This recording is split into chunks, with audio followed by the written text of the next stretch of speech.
Shields up, Iron Breakers. How's everybody doing today on this fine Tuesday afternoon? Hopefully you're all doing good, and hopefully you can improve on that with some more Path of Exile 2. How's everybody doing? I told you guys that closer to the release of the new league, I was going to be coming down here, and we were all going to be talking about which build we're going to be working for. Now, it is important to mention, unfortunately, I'm likely not going to be able, I'm not going to be able to live stream on the actual weekend that the league goes live. I am either going to start the league Friday late night, which right now is looking kind of doubtful, or I'm going to start the league on Monday. But I'm probably going to do like a whole Monday, like whole day of us just playing through, doing the thing. And the objective today is to try and come up with builds that we're going to be working towards.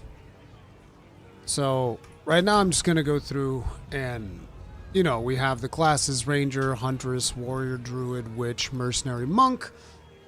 And there's also, Witch, Sorceress, whatever. I don't usually do spellcasting. Spellcasting isn't really my thing. Oh, this guy's not going to shut up if I do this, is he? We're just going to go back, actually. Never mind. Spellcasting usually isn't my thing, so we need to figure something out. Now, I am very much inclined to go Mercenary.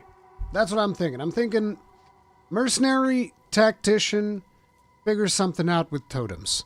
Because you guys know me, I'm not going to go be like, oh, I'm going to need this specific unique and we're going to need to make sure that we build it this way and we're going to have to trade. We're going to do SSF. It's not going to be optimal. It's going to be weird. It's going to be funky, but that's the way that we like to do it. Now, I still want to see what type of builds we can come up with. Now, the two classes I always end up playing is either Mercenary or Warrior. Those are the two ones that I like. Now, right now, I'm leaning towards Mercenary, Tactician. Right? That's kind of like what we're kind of shooting for. Captain America Shield. See, new video nerd, the second I saw that, I wanted to play that build. What really bothers me is that is a unique dependent build.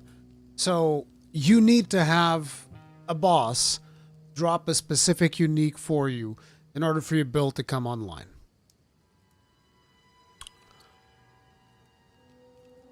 Not to mention, it's supposedly going to be the boss of a league mechanic that I'm not super interested in, which is Breach.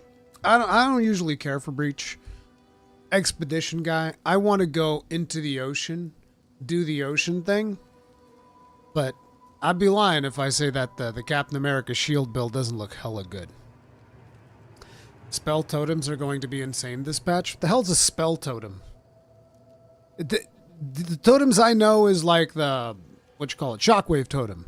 I do Shockwave totem, and we did, when we did this Warbringer actually, which was, I think, might have been my most powerful character. This warrior right here.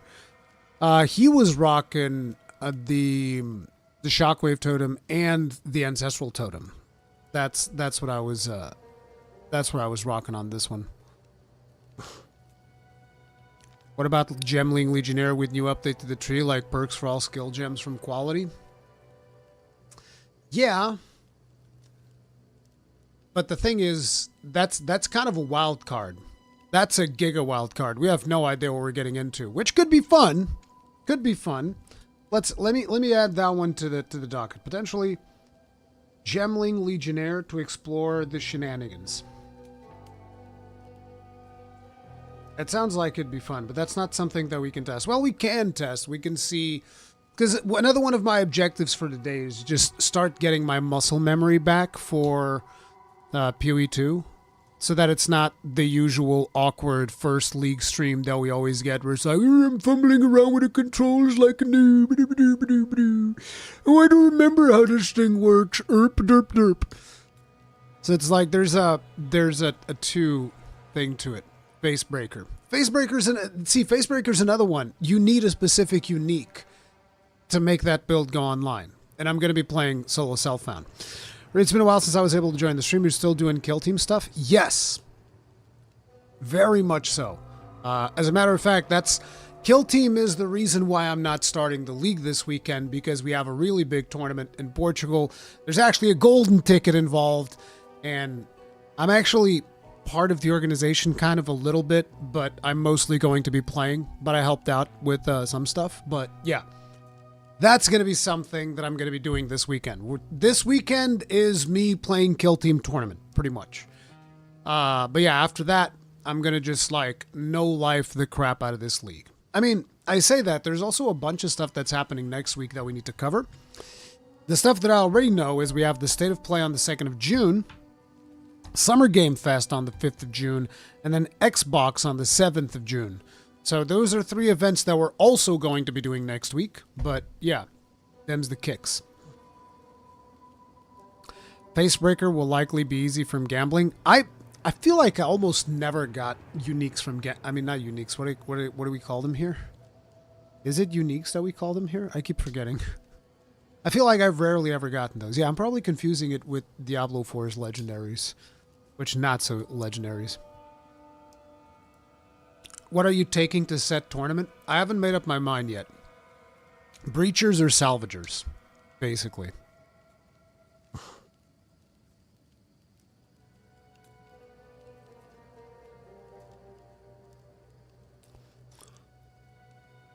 Gotta go plant druid. Yeah, I saw that Rax is going plant daddy, and a lot of people are following Rax into plant daddy. So there's that. I also really am curious about the grenade launcher crossbow. I like the fact that they've added that one. So yeah. I'd bet on getting into more from updated ritual. Yeah, the updated ritual is going to give you a bunch of uniques now, right?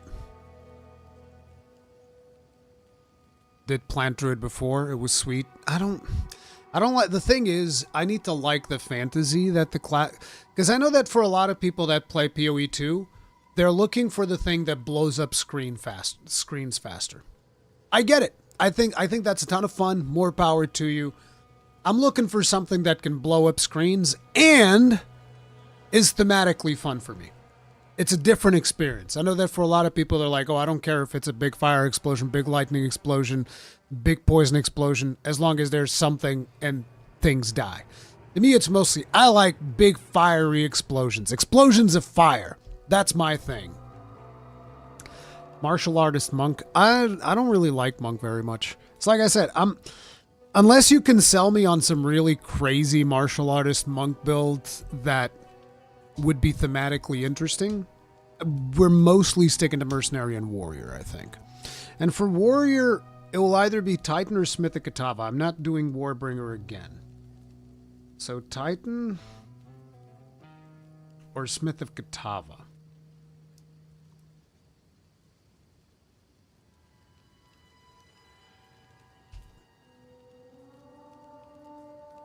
Facebreaker was always easy to get. I don't know. I don't know how easy that... Like I said, I never account... I try never to plan my builds with uniques into account because my RNG is garbage, okay? My RNG is 99 times out of 10, out of 100%.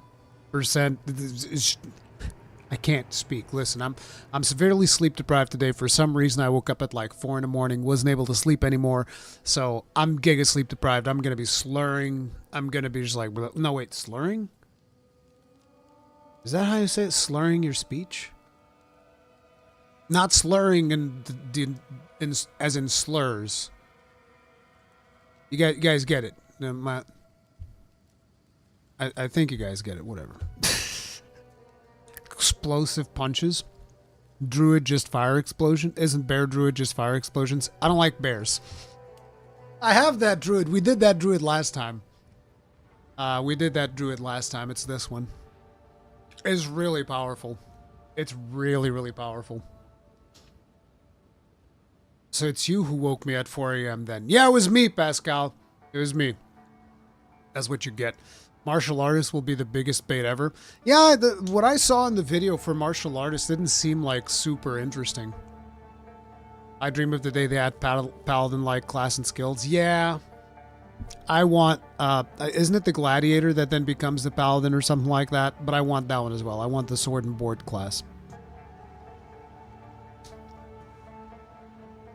Going meta bitch this time and doing Hollow Palm Monk. There's nothing wrong with going full meta on a game like Path of Exile 2. It's just not something that I personally find super interesting. Rurikhan, I like your t-shirt. Where can I get it? I have no idea. It was gifted to me around Christmas. It was a Christmas gift. Somebody was like, oh, I know you like that Dark Souls thing. Here you go. Oh, thanks. It's really cool. I really like it.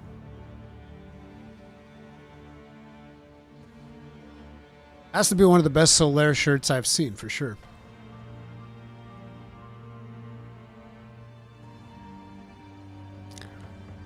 So yeah, right now we're looking at either Tactician, Gemling Legionnaire, Titan, or Smith of Katava. You haven't sold me on the Monk or the Druid, because like if the Druid, if I have to be a bear, I don't like being a bear. As a matter of fact, funny thing, back in the World of Warcraft days, I had one of every tank except Druid because I never liked the idea of running around as a bear. I'm not into shape-shifting. It's not my kink, okay? It's just not my thing. I don't like my character transforming into a bear. Acolyte of Chayula. Okay, well, you have to sell me on it. You have to sell me on it. Or Chunk or Chalupa. Acolyte of Chunk. Yeah, no, but you have to sell me on it. That's the thing. I know that Acolyte is the monk class, yeah. Solved my taste for class fantasy in D4. Now I think I just go to something strong to progress those endgame changes PoE 2, yeah. As a monk, you can ding your own bells and kill...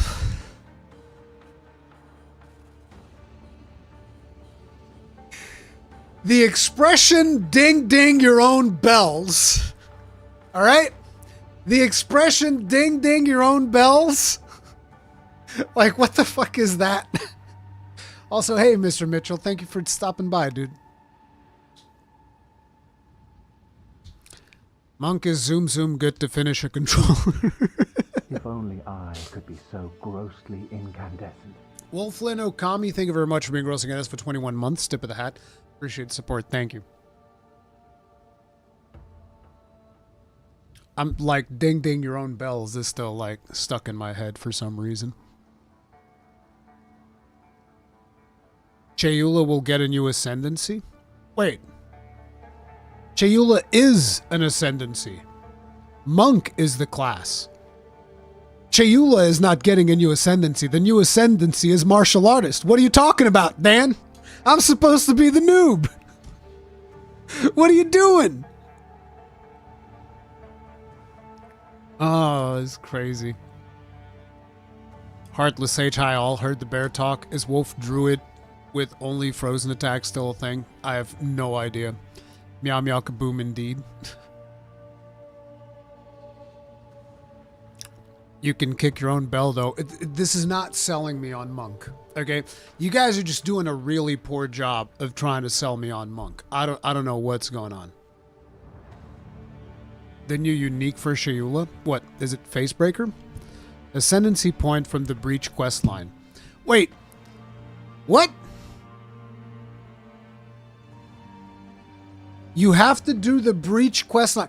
What? Okay, I have to ask, okay? Listen. Path of Exile bros, please explain to me. Please explain to me. I'm a noob. I'm trying to understand. I find it interesting. I'm a noob for 183 hours, which is still considered like, oh, you're still like, you know, you're still wet behind the ears, you know, you're still a little sproutling in the world of Path of Exile. You haven't even crossed the 500-hour mark yet. I think that's hilarious. But listen, Path of Exile bros, you guys got to explain to me. What the fuck is the deal with the boner that GGG has with Breach? I just don't understand it. Like, listen, first league Breach was the best league mechanic. Second league Breach was probably still the best league mechanic. Third league Breach probably still the best one. Fourth, same thing. Fifth, same fucking thing. What is it with Breach? Like, why does everybody have this massive boner for Breach? I'm telling you, I feel like 80% of the player base, if they could, they would just live inside a Breach bubble and they would just like do Breach 24/7 to get all their loot. It is so weird to me, dude. Breach is just PoE Zergs. Why wouldn't they like them? Yeah. Yeah, I don't know what to tell you. It's weird. Rurikhan, you main Monster Hunter. What does 180 hours mean there? Means that you've probably played a little bit of high rank. Good job. Monster Hunter is a very different beast. You don't, the level of complexity between like Path of Exile and Monster Hunter is just too far apart. Monster Hunter requires potentially more skill from the player, whereas Path of Exile 2 also requires skill. I'm not saying that it doesn't require skill. Path of Exile 2 requires knowledge more so than skill. Knowledge is a million times more rewarded than skill. Whereas in Monster Hunter, skill is more rewarded than knowledge. Knowledge is still important, but skill is more rewarded. Stopped in to say I love your tutorial videos. Were you a teacher in another life?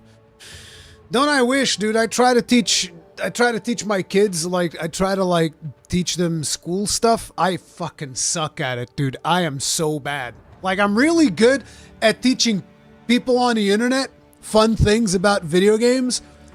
Strangely enough, does not translate into teaching kids math. And that's not to say that I'm bad at math. I'm pretty good at math. I'm not amazing. I'm decent. I'm decent at math. But I can't teach math to my kids. It does not work, and it's so frustrating. Like, just to give you an idea, the other day I was trying to explain to my very young daughter, I was trying to explain to her the concept of, like, you know, the exercise said, give us the name, the numbers before and after this number. So the number would be 800. And so I'd be like, okay, so what comes before 800? And she'd go like, 60. And I'm like, okay, listen, earlier you did one where we solved what comes before 200. She's like, uh-huh. And I'm like, okay, so what came before 200? I was like, 199. And I'm like, okay, so now think about that.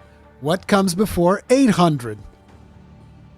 And she thinks about it and she goes like, 7.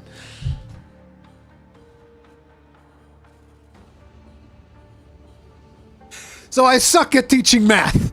That's the point. She's not wrong. Good. Yes, true. Oh, man. Knowledge is power indeed. Yeah. I've watched all of your tutorial videos and I love them. Well, thank you. I appreciate that. Just got done watching new Grand Blue Fantasy Relink tutorials because I got back into playing that game. Yeah. Those tutorials didn't do so hot, but I wanted to do them regardless because I think that a lot of people are jumping into Grand Blue Fantasy Relink. As a matter of fact, I feel like this particular league, rather than this specific weekend, this particular league actually came at a really good time. Hopefully, I will have the whole month of June to just play the crap out of Path of Exile 2. Hopefully. We'll see. We'll see. Hey, you, Jenny. How's it going? At least she didn't give you the 6-7. No, my son does the whole fucking meme bullshit. God, my son is making my life a living hell, basically. I don't even want to talk about my son. It's probably like one of the most frustrating aspects of my life right now is my son, who just lies for everything and anything, despite the fact that I've never taught him how to lie. Always taught him that you always need to tell the truth. He lies for the most meaningless of things. Like the other day, he was like, can I have this slice of cake? And I was like, no, because you've been bad, so you can't have cake. And I was like, okay. So then I come to the office. That little motherfucker goes into the slice of cake, chops off a little bit, just a little bit of the slice of cake, like as if I wouldn't notice, right? And then he eats it. Then he goes to bed and it's whatever. Next morning, I'm like, who ate that slice of cake? He was like, not me. Probably mom. It's like, He just lies. He just fucking lies. He just lies all the time. It's one of the most frustrating things ever. To lie is fun when you are a kid? Nah, bro. My I don't know how my parents did it, but like he told me, listen here, you little shit. You lie to me again, I'm never going to believe a single word you ever say again. That set me straight for the rest of my fucking life. I never said another lie. That was it. That was donezo. Probably mom, he says, with chocolate on his face and fingers. Yeah. Have you witnessed him slice it? It was him, Pascal. I know it was him. Like, okay, you guys want to see how bad it is? I'll show you how bad it is. Wait, give me a second. I'll show you, okay? I'll show you how bad this is.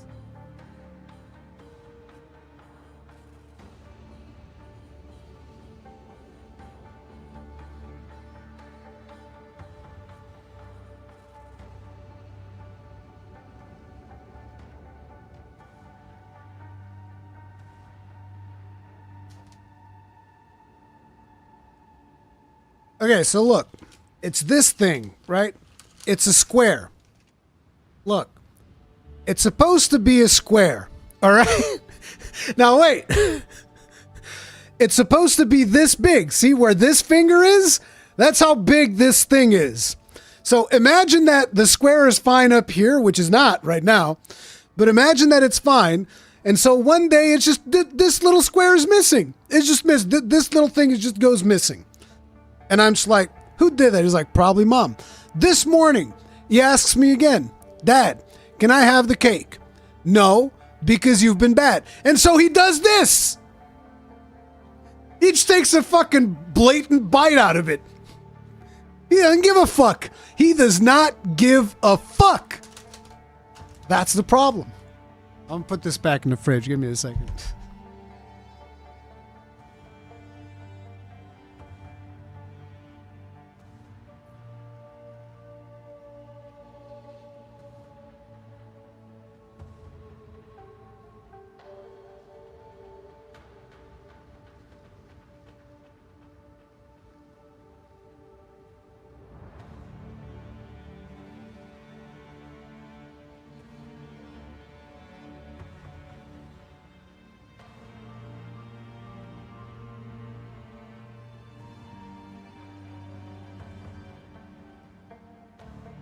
He needs one slipper treatment, just one.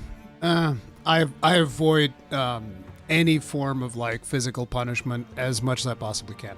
I've had to like give him a slap here and there because, you know, every now and then he just completely goes out of fucking control, and I have to like, okay, listen, you're either gonna hurt yourself or you're gonna fucking hurt somebody else. Either way, we're not having that. So you're getting a nice firm slap to the dome. That'll fix it right up. So every now and then, yes, but as rarely as I possibly can. If I do it, it probably means that shit has escalated beyond any type of reasonable interaction, and it's the last fucking resort. I don't like it, and I don't think it's actually very efficient either. Because, like, unless you're willing to beat him to a point where he's going to be afraid of you, which you should never do, I just don't think it's a very efficient thing. Because, like, what are you going to do? You're gonna like give him a concussion? Because that's the only thing that will make him be scared of you. Like, get to the point where you're going to be hitting him to, and I'm never going to do that. It's just never going to happen. Other than that, like, what are you going to do? Like this? This is going to deter somebody? And it'll, like, snap him into attention a little bit, but that's about it. Pain teaches fears, not morals. Yeah, there's also that, but yeah. That's me 20 years ago. One time I ate all the chocolate plates my parents brought for my sister's birthday at kindergarten. What the fuck, dude? Spent the next day in the toilet, I bet. My dad used the belt, but then we had a talk afterwards about why. Yeah, it's like, it's one of those things. I'm not going to blame people for what they've done. It is what it is. I avoid doing it as much as I possibly can.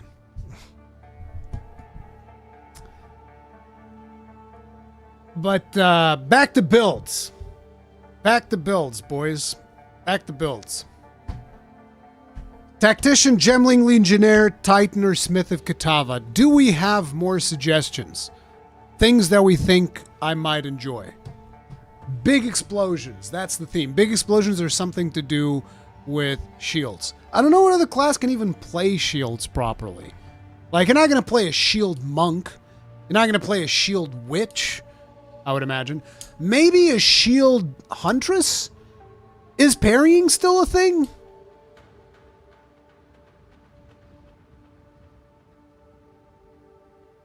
Boss summons? I don't want to do a summon build.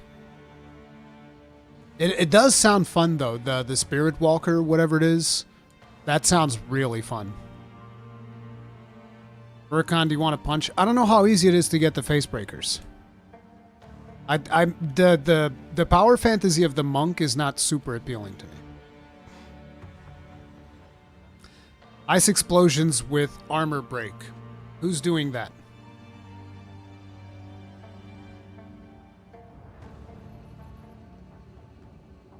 Buckler parries are still a thing. Do people actually use them? Like, I don't believe that anybody uses buckler parries in endgame. Genuine question, because you guys know me. I jump in, I play a bit of the leagues, and I go back to covering the thing. I'm an actual tourist still when it comes to Path of Exile. But then again, I'm also waiting for proper 1.0 and all of that jazz, because I want to see what they end up doing for 1.0, because right now it just seems like we're going more and more towards zoom of PoE 1. But yeah, I'm genuinely curious. Do people actually use parrying in endgame? Because it doesn't seem like it's feasible. Like, you'll go in, oh, I'm gonna parry, blah! And you're just like a fucking skid mark in the floor. That's what's left of your character. It's a little skid mark in the ground. I'm playing Shield Infernal Mommy. Is that like a summon type build, or do you actually cast spells and shit?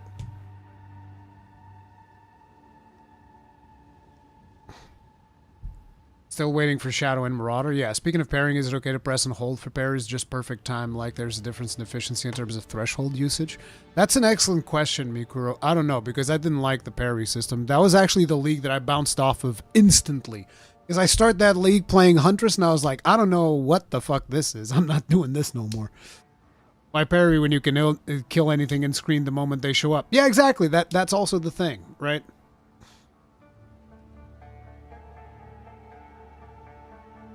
Good strong builds don't do parry. Yeah, that's what I would expect. Which is, it's just, isn't that kind of sad that there's like this weapon that has a whole parrying mechanic behind it? You never really use it. I mean, you use it when you're leveling up through the campaign, but then it's like that whole mechanic is gone for the rest of the game. I find that shields are kind of the same thing. Even the big shields that you use on a warrior or something like that, it's kind of the same thing. Because, like, you don't really actively block. Like, I actively blocked when I was playing my Warbringer. But that's because I'm bad at the game. So I needed to actively block. But good players, nobody uses active blocking, as far as I'm aware. Right? You don't actually use active blocking. Mace Titan and pick up the Facebreaker once you can. Yeah, I'm thinking, like, Titan is actually really high up there. Titan is very high up there. I never really played Titan. So, I also never played Tactician. It's kind of like both things. The thing is, if I'm thinking about which fantasy I'm more excited for, I'm probably more excited for the fantasy of playing Titan. If I'm thinking about which fantasy do I think is going to be more efficient, I'm probably more excited about Tactician Totems. Because like I told you guys, this was probably my most powerful character I've ever made in PoE 2. My Warbringer. You would just like run around the map, be like, totem, totem, totem, and it would just like destroy everything. It wasn't the fastest thing ever, it wasn't the most impressive thing ever, but he'd fucking get the job done. So that's why whenever I think of totems, it reminds me of this character, and I'm like, man, that character was good. That was just like good ass character. Grenade Tactician, pin 2 in, easy.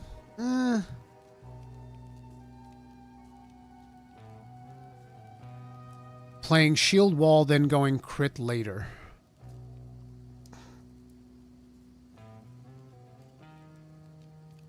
Parry in endgame is screen wide clear off of a single parry.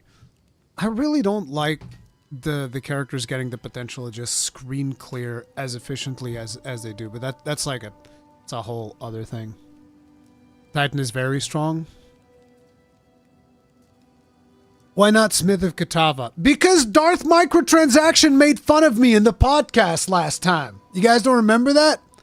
I do a podcast with Darth Microtransaction. I'm all proud about, dude, I made the Smith of Katava and I was struggling. And then I went and I did the skill thing where you actually smith. And he just like, oh, you were actually smithing?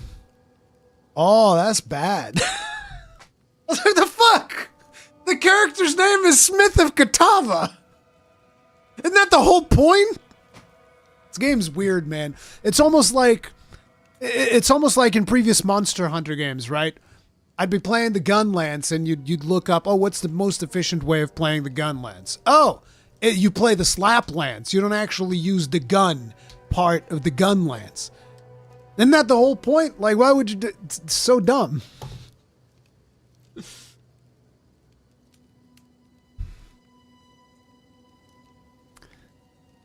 Bleed, Poison, Resonating Shield, Titan. It's still very strong. Okay, I like the idea of Resonating Shield. The few times I've used Resonating Shield, it sucked ass. Is it good now? Can you actually... Because, like, I love the pairing of Shield because you can do pseudo pairing with the Shield. Actually, I don't know how it even works anymore. It used to be you had the timing with the, you know, the thing that makes your shield on fire. Then you block and there's an explosion. Like, I want to make a build all around that, but you can't because it's just not viable for you to actually make a build around this ability of, like, blocking and then destroying shit. Because I thought that was really cool. Actually making a build around... I forget what the name is. There's the skill that sets your shield on fire, then somebody attacks you and explodes. If you want a shield-centric build, go Shield Wall. It's also great. Isn't Shield Wall the skill that makes a little wall of rocks around you, though? Isn't that what that's about? Because the thing about those builds is that then you have to use Rolling Slam. And Rolling Slam fucking sucks. At least every single time I played Rolling Slam, I would always be like, good lord. I wish I could play literally anything else. For some reason, the devs fucking hate this skill, because this skill feels like garbage every single time I've used it. Like, Rolling Slam is just one of the most miserable experiences ever. Hell, Rolling Slam is a selling point to Shockwave Totem. It's like, you could be using this skill, or you could be summoning this little rock. And I'm like, I'd rather summon the rock. You detonated with Warcry.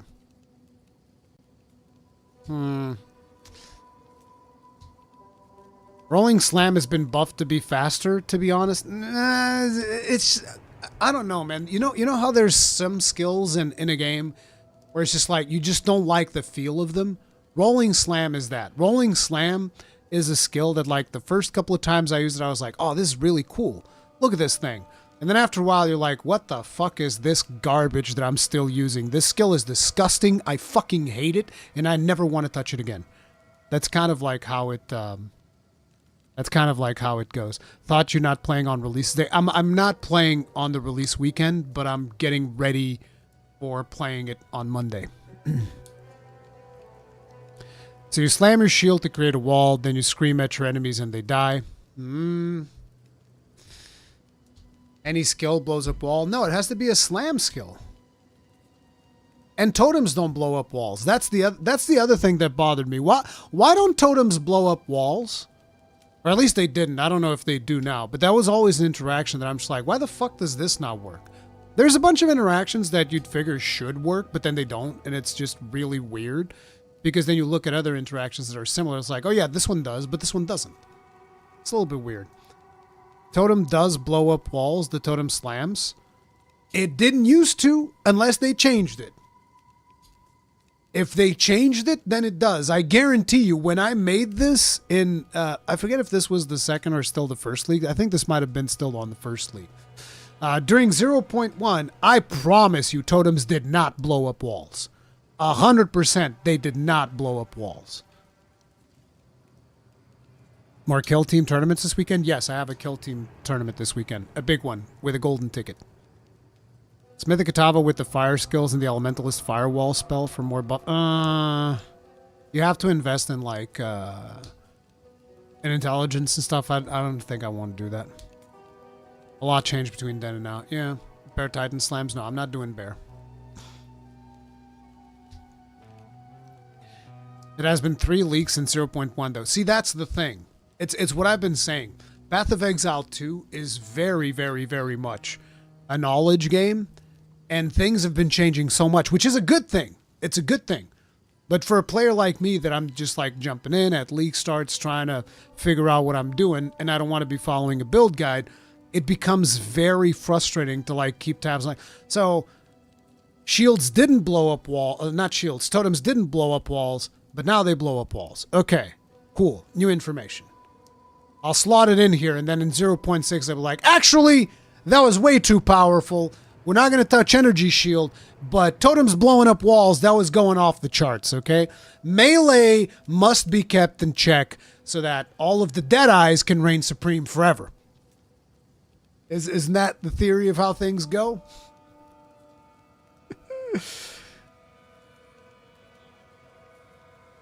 What's a golden ticket, as in your team has been specifically invited? The Willy Wonka of Warhammer. Yeah, it's the golden ticket of Willy Wonka, but for Warhammer. The golden ticket basically gives you access to the finals, which happen in December this year in Barcelona, which would mean it would be like potentially the best year for me to go if I was able to get a golden ticket. I'm likely not going to get a golden ticket because the teams that I play are not super competitive, which just kind of sucks. But, you know, it is what it is.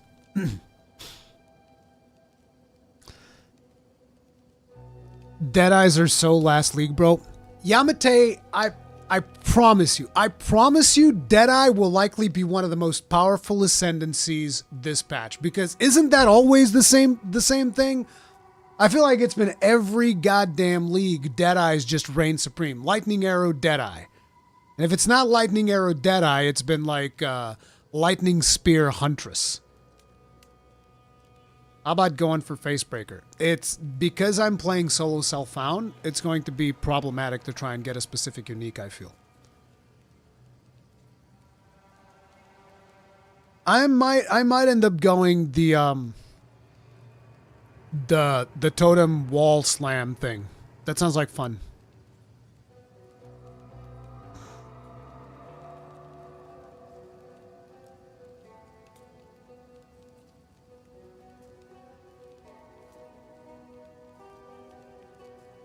Have you tried Poor Poison Pathfinder? No, I don't think I want to do like a bow character. This league is Totem Archmage and Twister Amazon meta. Twister Huntress does look badass as hell.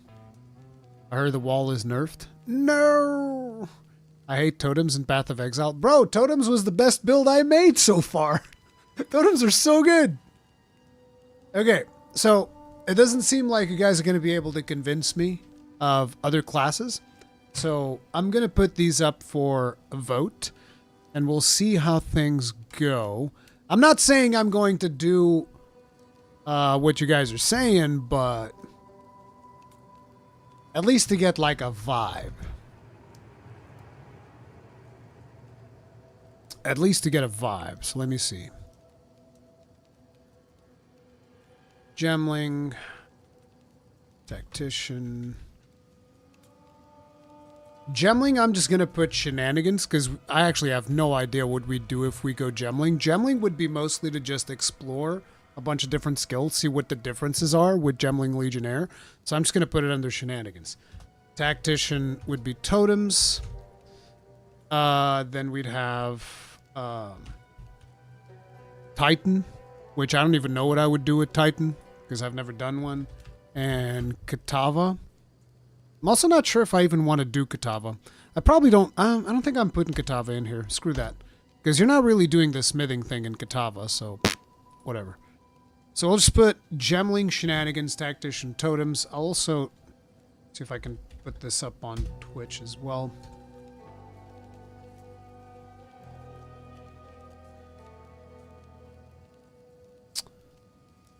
Gemling, Shenanigans.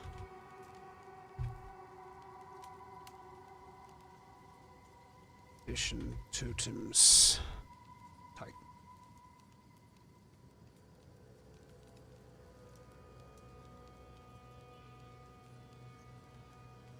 Let's see where you guys are landing.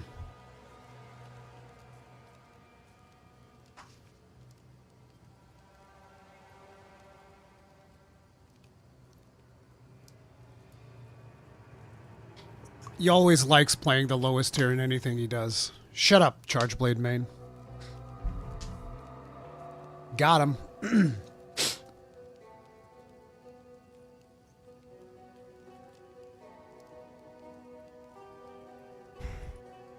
Really? Gemling? I see what you guys are doing on YouTube, at least.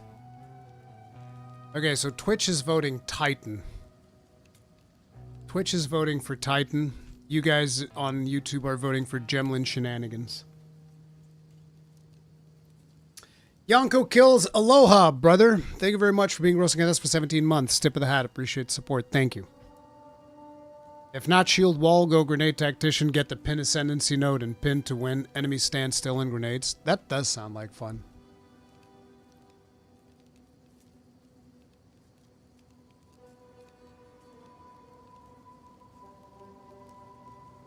Oh wow, even on Twitch, Gemlin shenanigans won. Y'all are gonna force me to play Gemling Legionnaire. That's what you guys are doing. So new poll between Titan and Gemling? I don't have to. I can't believe that my best idea is the one that just got shot down. I was like, man, I think Totem Technician's like a surefire win. You guys like, nah, bro. You need that Gemling chaos in your life. That's what you need.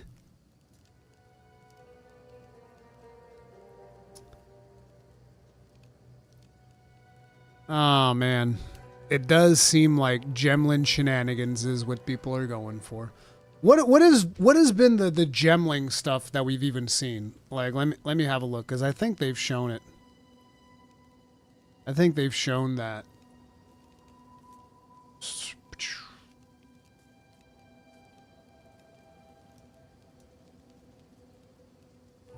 Gemling totems always possible. I feel like if you want to do totems, you'd be doing...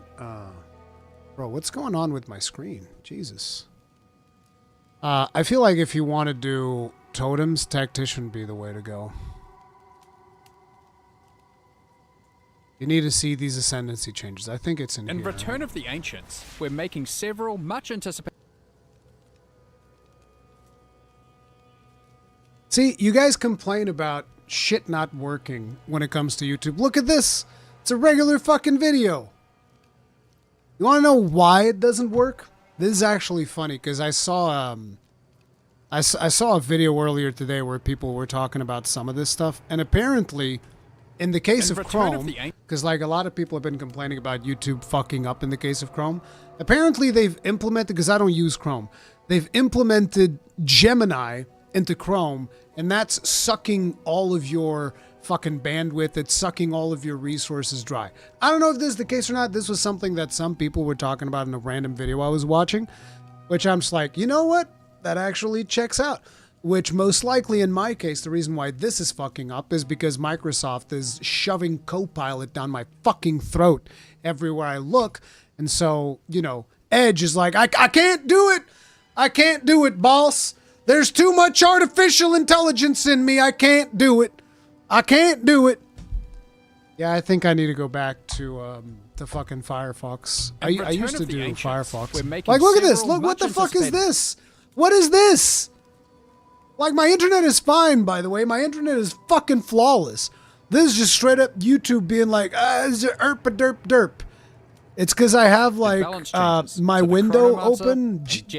I have like my studio window open for the stream, and that's enough. That's enough for Edge to just go, I can't fucking handle it. Oh no, I'm gonna, you know, fucking 64 gigs of RAM in this crazy powerful processor is just not fucking enough anymore. Derp derp. Fuck me, dude. Legionnaire Ascendancy classes. Anyway. Let's take a closer look at some of them. Starting with the Gemling Legionnaire, we've expanded on how the Gemling interacts with quality on his gems. Every socketable skill in the game now has an additional quality option available through the Advanced Thaumaturgy Ascendancy skill. Once allocated, simply hold Alt while hovering your skill gems to preview an additional bonus granted by gem quality. you're gonna see some amazing effects. Chance to fire 2 additional projectiles. An example is Fireball. Instead of firing only 2 additional projectiles, why not fire up to 10 in a circle? Combined with consuming a fire infusion, you can fire a devastating ring of explosive projectiles that then each explode into another ring of smaller firebolts. Another example of an added quality that may also add quality to your life is Explosive Shot. Instead of having to reload after every shot, you can gain 2 more rounds in your magazine for a burst of deadly impact. With the Gemling Legionnaire's See, now that sounds interesting. Because Explosive Shot, I remember using that to detonate the grenades.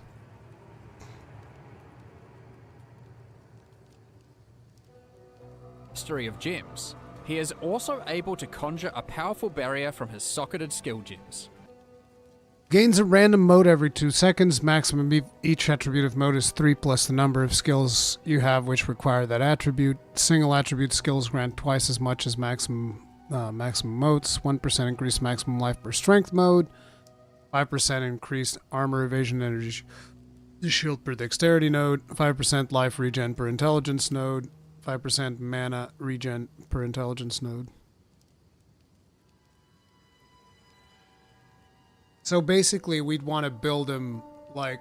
Jesus, I swear to God, there's a mosquito that every now and then just shows up and I can't seem to get rid of him. What the fuck is this mosquito feeding on? Probably me. Bastard. But, yeah, I'd probably want to go all attributes. I'm not sure how I feel about that. Named the Virtuous Barrier. Each socketed skill gem empowers the barrier, making its effects stronger depending on the gem's required attributes. With the Virtuous Barrier skill providing some much needed defenses, and the additional qualities of over 200 different skill gems, it's more than meets the eye, and we look forward to seeing what you can come up with for your builds. Onwards. It's definitely interesting because it's not dependent on anything, so I could just focus on Grenade, Gemling Legionnaire, and see what I can make up. So it's interesting, but yeah.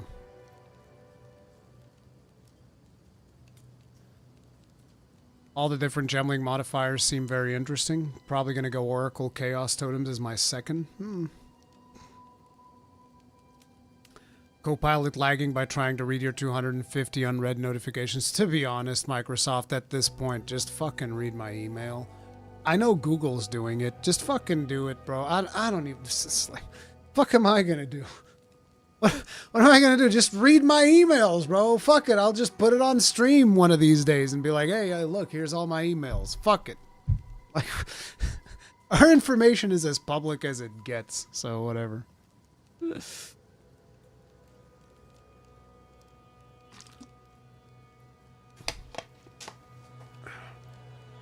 So Gemling Legionnaire does seem interesting. I'm still not fully convinced because for whatever reason, as we started doing this stream, I started like getting real excited about Titan. Delirium changes, ritual changes. They've shown some of these. When you first complete a ritual in the endgame, Aoife, a lost spirit, will appear. She appears to need your help, but isn't able to communicate more than a few words, beckoning you to come to the Wildwood. Like the other leagues, Ritual now has a place on the Atlas to call home. The Wildwood could be found to the west. When you first arrive there, Aoife's spirit will guide you in, where you will discover that inside the Wildwood, spirits can take physical form. Aoife has been bound to this place by the King in the Mists, and requests that you free her, but in order to do so, you will need her body, currently in possession of the King. To reclaim it, you will need to gain an audience with him. Inside the Wildwood, there are many ritual encounters to complete. Like before, in each area, triggering rituals will resurrect the nearby bound monsters to attack you, and killing them. This build is so powerful, by the way, the friggin' bear slam build. I played a little bit of this. It was insane. Like, I was trying to do other things, and then I swapped the bear slam, and I was like, bro, this is one of the most powerful things I've seen. It's crazy. I don't know if it still is, but when I was playing 0. Whatever this is, it was really good. Monsters will give you tribute. In addition, Each ritual you do in the area will add the monsters from the previous ritual, making the encounters much more challenging the more rituals you complete. Oh yeah, ritual is Once the you've one that's going to completed let you do like spend 6 your tribute bosses. to get items. Now, an important change to the rewards of ritual is that all the items in the reward window are now yours. Now, 14% increase. If enemies in your presence are hindered, gain 1 druidic prowess for every 20 total rage an spent. important change to the rewards of ritual is that all the items in the reward window are now uniques or omens, making this league's rewards. Wait, all the items in the window are uniques?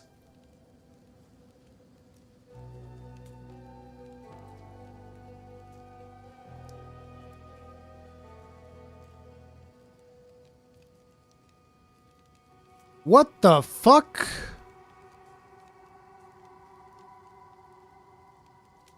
I did not know that. That's fucking crazy. I was not expecting that. Face breakers should be that much more accessible in SSF. Yeah, that's a huge SSF buff. And yes, I do only play SSF. And in case you guys are wondering why I play SSF, the reason is quite simple. When I was playing normal League, I realized that most of the time whenever you get currency, you're only thinking about the market. Like, oh, I can use this, and then I can trade for this item, then I can use that. And it changes the way that you play the game, and the game becomes less enjoyable for me. It really is just that simple. Like, I don't like the market in the game. I don't think it's fun. It's for me. I think it's fine for players that want to interact with it and all of that stuff. I used to do that shit all the way back in Diablo 2. Our currency was Stones of Jordan. You'd exchange everything and their number of Stones of Jordan. Like, oh, I want this super rare armor. Okay, that's like 10 Stones of Jordan.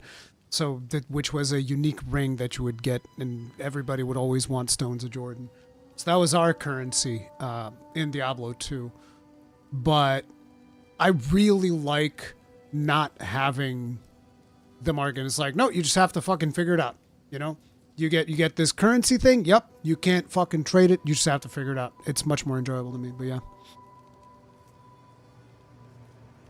but you don't need rare find anymore with the market. Rare find is another thing that it's one of the most stupid fucking stats in a video game. It is what it is. I know that this one's going to be one that not everybody's going to agree with me, but I didn't like Magic Find back in Diablo 2, and I sure as fuck don't like Rare Find, or whatever the fuck it is, the name that it is in this. I fucking loathe rarity. It's a stupid fucking stat. It is. It is. It is what it is. I don't play SSF because I like to play with my roommate. Yeah, see, that's one of the biggest issues with SSF. Is the fact that you can't really play with anybody else. Which is why I wish you could just host your own private leagues. But apparently that's something you can only do like with content creators, something like that. Because I've seen that DM had like his own league, and for a while I know that Try also had his own league and whatnot.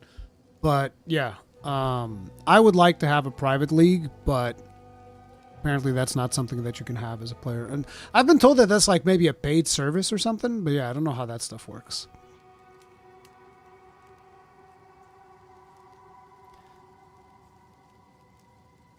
Self-imposed, self-found works. Nah, it's weird. It's weird. Especially, I think it's more weird because I'm streaming. Because people will be like, oh, you can just trade for this thing. And I'll be like, well, I'm playing self-found. It's like, no, you're not. It's like, well, yeah, it's self-imposed. It's like, huh. And it's a weird thing. Yeah. I believe you can. You just cost money. Yeah, I've heard something about that, Gorgath, but I don't know how it works. Market is why I play PoE 2. Yeah, like I said, there's people that even prefer just playing the market. I get it. I get it.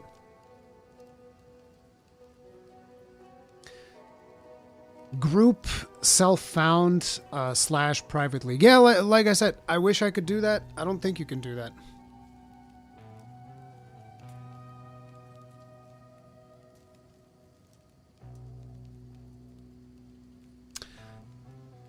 But yeah, I did not know much this. more valuable than before. In order to gain an audience with the Nameless King, you need to sacrifice tribute to him. Any remaining tribute you don't spend can be sacrificed this way to fill up this bar. Once you have enough tribute for an audience, Return to the Wildwood to divine his location with the Nameless Shrine. His location will be revealed deeper in the Wildwood, and you will need to make your way to him, kill him, and get Aoife's body. Using her body, you can attempt to release her spirit, but this is when you learn about the true threat of the League. The Wildwood is built on top of an ancient prison. The King in the Mists didn't gain his power out of nowhere. He was granted it by an ancient being of darkness known as the Bodark, and the Nameless King's use of this power has been causing the prison to weaken. In order to prevent the Bodark from entering the world, a champion will need to enter its prison and beat him back, but those with a name are unable to survive there. In order to do so, you will need to transfer your name to another with a new mechanic in the Ritual League, the Rite of the Nameless. The rite will begin in a nearby forest. At first, it appears to be a regular ritual encounter, but that will soon change. The final ritual of the area will include the map boss, and defeating him will give you a piece of the effigy onto which you will transfer your name. But the ritual is still not complete. Once the map boss is defeated, the Atlas... Are you familiar with how totems work in PoE 2? I've played with totems. I don't know what exactly mean. You might have a really specific question that I don't know what the answer is. But I am somewhat familiar with totems, yes. This will open, and you will need to pick another adjacent map to continue the ritual. During the rite, each adjacent map will have different rewards to tempt you. So for example, if you go in this direction, you gain significantly more tribute. But if you go in this direction, the uniques in the reward window will turn into currency instead. You can also sometimes get offered specific items that will be added as rewards. So in this case, you'll have to choose if you want to get 5 Chaos Orbs or a Mage Blood. A difficult decision, I'm sure. Now, if Twisted Empyrean new unique totems, does it work? I don't know what Twisted Empyrean is. I haven't seen it yet. Let me see if there's a quick image.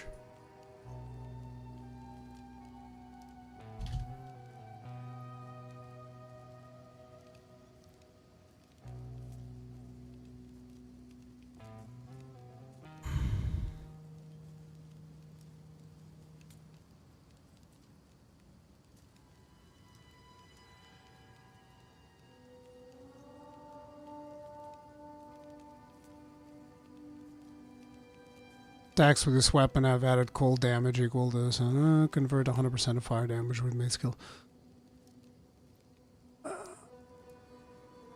I don't know if this works with totems. No, I have no idea.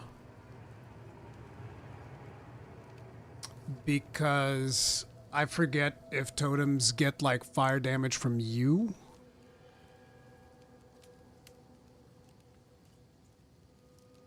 Do totems, guys, do totems get, it doesn't. Yamite in YouTube chat is saying that it doesn't work. Does not work with totems. But yeah, see, I remembered something about that they have their own weapon damage. I do remember that there's something about the shit that you equip doesn't instantly reflect onto totems. It's a little bit weird like that. So yeah, it doesn't work apparently. More into the maximum mana flavor text. 17% of damage is taken from mana before life. This one? No. Oh. 324 maximum mana. This doesn't do anything for the totems. And I don't think that they would take damage from mana before taking damage to life, if that's what you mean.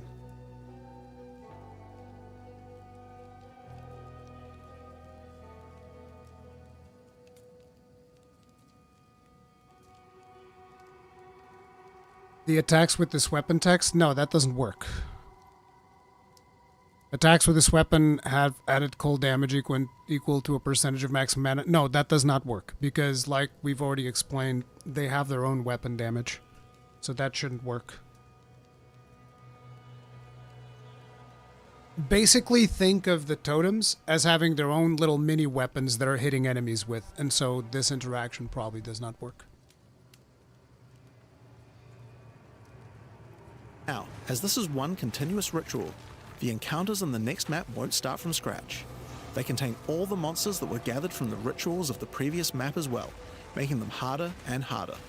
And that includes the map boss too. I like the idea of fighting multiple bosses like this, but you will need to a defeat cracked both map build. bosses in the I final guess. encounter for your next effigy piece. And it still doesn't end there. Pick another map, another reward. Have you noticed the game has Portuguese language option? It's probably not Portuguese. It's probably Brazilian. And add another map boss to continue until the ritual of the Nameless is complete. It will take 5 maps in all and will be an incredible challenge. This can go up to But like once 6 complete, bosses or you something can return to the ridiculous like that. Wildwood to perform the final rite. Transfer your name to the effigy, adorn the crown of the Nameless King, and enter the prison.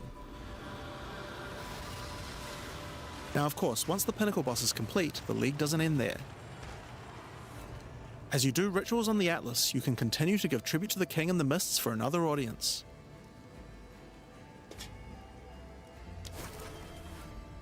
Pick another forest to begin the rite of the Nameless once more, and this time with a harder pinnacle boss and new unique items to find. Of course, we've also significantly upgraded the Ritual Atlas tree. Get points by completing maps in the Wildwood, and you'll be able to unlock some pretty cool nodes. Some of them affect the Rite of the Nameless, like this one, which extends its duration. You thought fighting 5 map bosses at once was hard? How about 6? Or this one, which makes maps during the rite have more reward mods, often having 2. You also have nodes that allow things to combine with other content, like this one, which gives a chance for rituals to be created inside summoning circles, adding a random boss to the ritual encounter. I expected Rakanishu to come out There of is there. even a node which adds a new type of possible ritual, the Audience with the Queen, which causes the bride of the king to sometimes appear. Okay.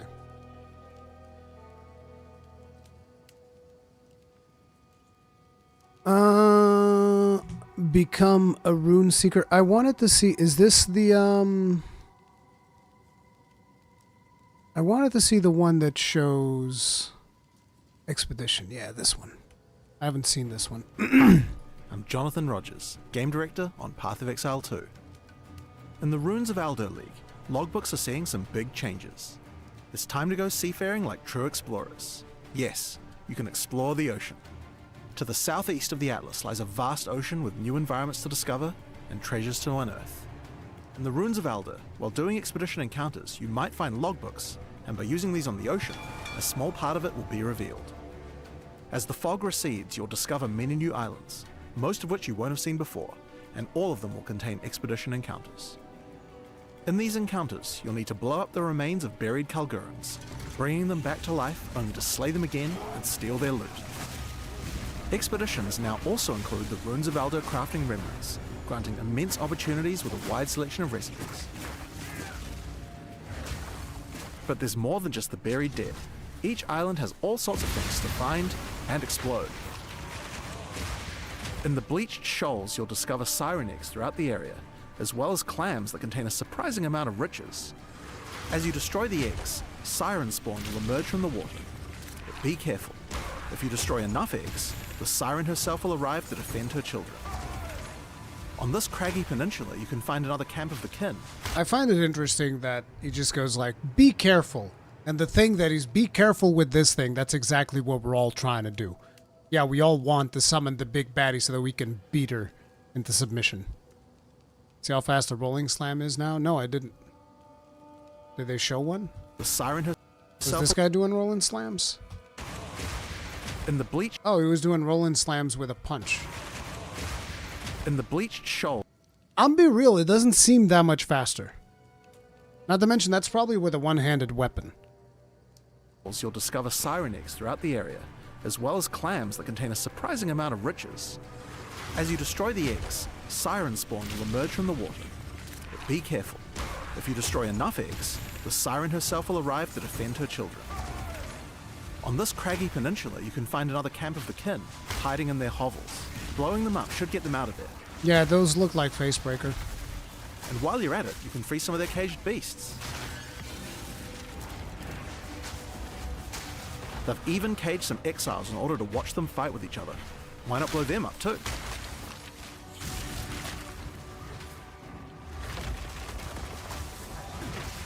In this inland heath, you will find a gigantic remnant with a series of smaller runestones. Each one you blow up will activate another slot on the massive remnant, allowing you to craft almost any recipe. But there's still many more. Free trapped wisps, blow open root doors, even raise ancient precursor technology. In order to explore the ocean further, we'll need to acquire more logbooks by killing runic monsters, indicated by large flagpoles around the dig site. With each logbook, you can explore more of the ocean, and you can go as deep as you like.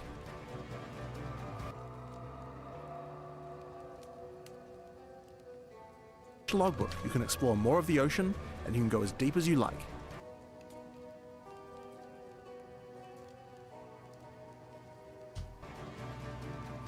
There are ancient vaults, a bunch of new bosses, all sorts of underground areas, and a few other surprises. There's just so much to see and explore.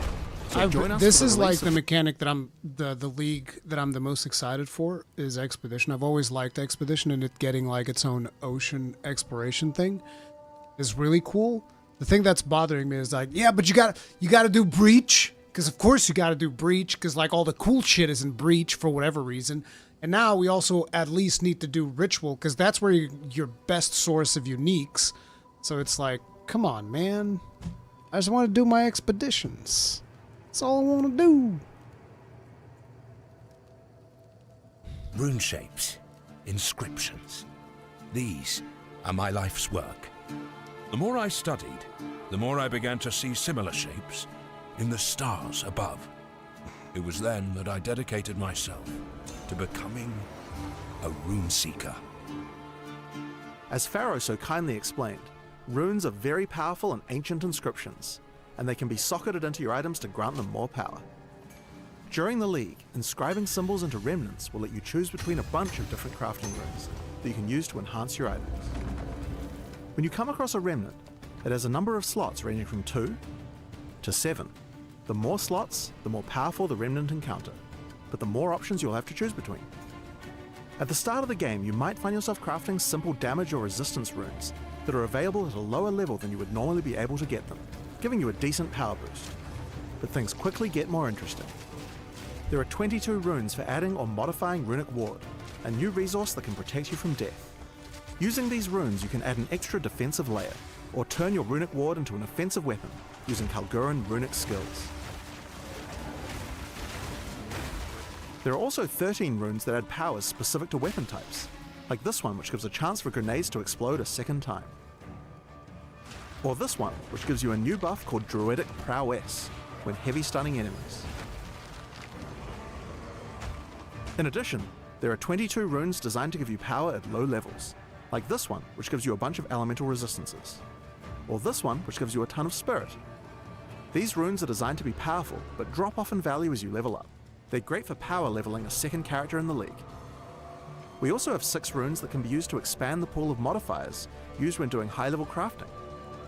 So for example, you can socket Katla's Gloom into some gloves, and it will enable the crafting of a bunch of new decay modifiers that can be used for damage over time builds. After socketing one of this type of rune, use regular Exalts or Chaos Orbs to try and craft the new mods. I like this mechanic of like, we're going to let you influence the RNG of crafting. That is really cool. More of this. Absolutely. 100%. There are also several runes that have one-off powerful effects on items, but are bound forever into the socket. Like this one, which allows any item to gain another suffix. Or this one, which allows you to create a jewel socket.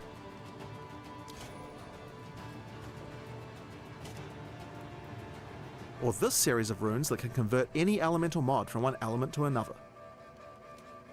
There's even a rune that can upgrade any other rune, allowing you to upgrade them beyond the normal limit.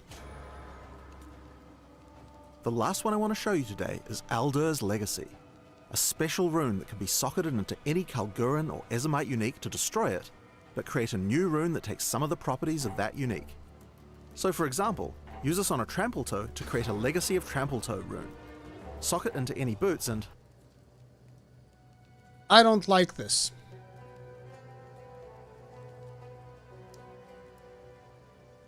This thing specifically, I'm not a fan of. Isn't this basically, like, correct me if I'm wrong, Isn't this basically what Diablo 4 does with its legendaries, where you just add the legendary to,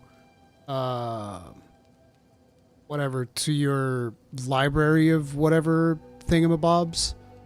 Is it not the same thing? Because it definitely feels like the same thing. I could be wrong. Again, like I always say, I'm a noob. Yeah, aspects. Isn't this kind of the same thing? We're just kind of like, oh yeah, got this one. Boop, boop, bop, boppity bop. It is limited. After what happens to you in Monster Hunter, of course you want to search. After what happens to me in literally any game that has any RNG ever. I need you guys to understand, okay? I had my friends, Wada and Dave, Mrs. Tummy Giggles. Both of them were helping me do the Terminus grind in Grand Blue Fantasy Relink. Okay? I want you guys to picture this in your head. So one evening, we just start the Terminus grind, and we Terminus grind probably for a little bit less than 4 hours, but close to 4 hours. Okay? We do like close to 4 hours of Terminus grind. I got 2 Terminus weapons. None of which I wanted. And you guys, those of you that are not familiar with Grand Blue Fantasy Relink, you might be questioning, well, how many attempts is this? Well, let's do the math. Let's do the math. I'll show you how many attempts we did at getting Terminus weapons. So 4 hours times 60 minutes, that is 240. Each attempt was taking us at the time, I think, about 6 minutes per attempt. So that was 40 attempts!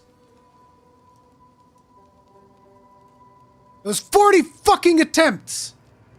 I got 2 weapons. 2 weapons, okay? None of which I wanted. It was on the second night that we got Eugen's gun. No, not even Eugen's gun. It was on the second night that we got the hammer. And then it was like on the 3rd or 4th night that we got Eugen's gun. Yeah, and if you guys look at Wada over there, it took him 7 runs to get the one that he wanted.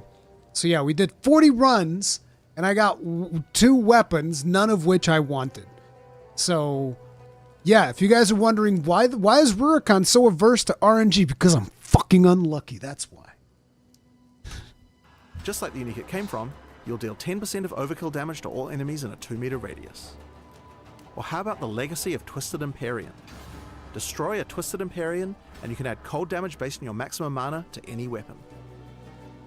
With Aldur's Legacy, you can create another 100 or so runes with all sorts of unique effects. At this point you might be thinking, that's a lot of new runes. And you'd be right. This is the runes of Aldur after all. But we didn't want the old runes to be left behind either. A significant number of the old runes that were not being used have been buffed as well, making this crafting system significantly better. Explore everything runes have to offer in the Return of the Ancients update on May 29th. See you there! Bum bum bum. Is Grand Blue still good to buy at the moment? Grand Blue Fantasy Real... Not... Okay, so for starters, there's 2 Grand Blue games on Steam right now. Grand Blue Fantasy is a gacha game. Grand Blue Fantasy Relink is the game that I like to play. It's more of a kind of like Monster Hunter meets Final Fantasy type of game.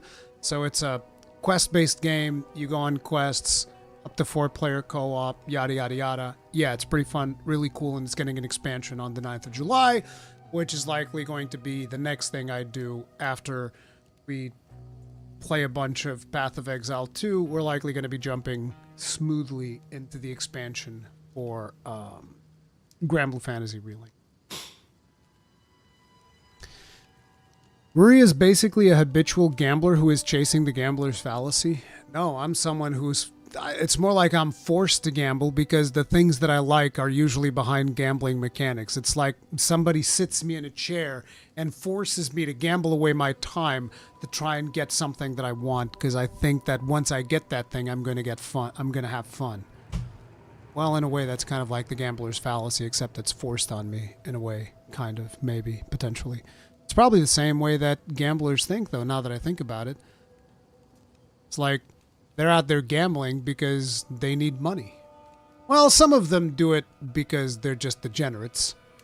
But there's also some of them that are in there because they need money, so they're also being forced to gamble in a way. It's weird. Yeah, don't gamble, kids. Don't gamble. In Return of the Ancients, we're adding a set of challenges for the first time to a PoE 2 league. Every 2 challenges you complete will give you a piece of the Knight of Aldur armor set, so it's worth giving them a shot. To check out your progression and requirements, Season's Journey or whatever. Just hit H to open up the challenges screen. There are 8 challenges in all. I'm not a big fan of these types of things, but it's whatever. It's just cosmetics. But I just don't like tasks, you know? So long as it's all cosmetic, then it's whatever, because I can just ignore the cosmetics and live with it. But a lot of times when they do this type of stuff, it also includes like in-game bonuses, but I don't think they're doing that. But I'm not usually a fan of doing checklist stuff like this. And they progress from pretty easy to pretty hard. To complete the Rune Seeker, you'll need to find remnants with an ever-growing number of slots. And yeah, see, this type of stuff, like, inscribe runes.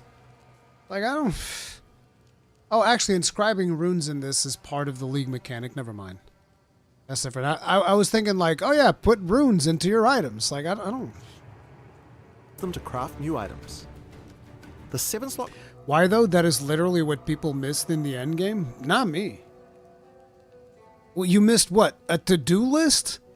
I have so many of those in real life. I don't need one in my video games. I don't jump into a video game to complete a task. This is a good checklist? I don't know, man. I'll be the judge of that when I jump into the game, but like usually I don't like it when games just give me a checklist of shit to do. It's just not fun for me. It might have been fun when I was younger, and I'd be like, oh yeah, I want to go do all the things and whatnot. Just like trophy hunting. I used to do that for all the Dark Souls games. I didn't care about it for other games, but like for all the Dark Souls games, I'd be like, yeah, I need platinum and everything. Nowadays, I'm like, fuck that, dude. Find every fucking weapon in the game. Why? I don't care. Crafts can be pretty challenging, with 6 waves of enemies, so attempting... Most casual gamers were lost when they got to maps. Well, yeah, but that has nothing to do with this, though. I think you're confusing things. That has nothing to do with this. Because I agree, the quests that they've added to when you get to maps, that's actually really cool. I think that's one of the best things that they've done. With that part, I absolutely agree. The whole thing about, go do Breach. Here's what you should be working on if you want to do Breach. Go do Expeditions. Here's what you should be working on if you want to do Expeditions. Here's a quest line.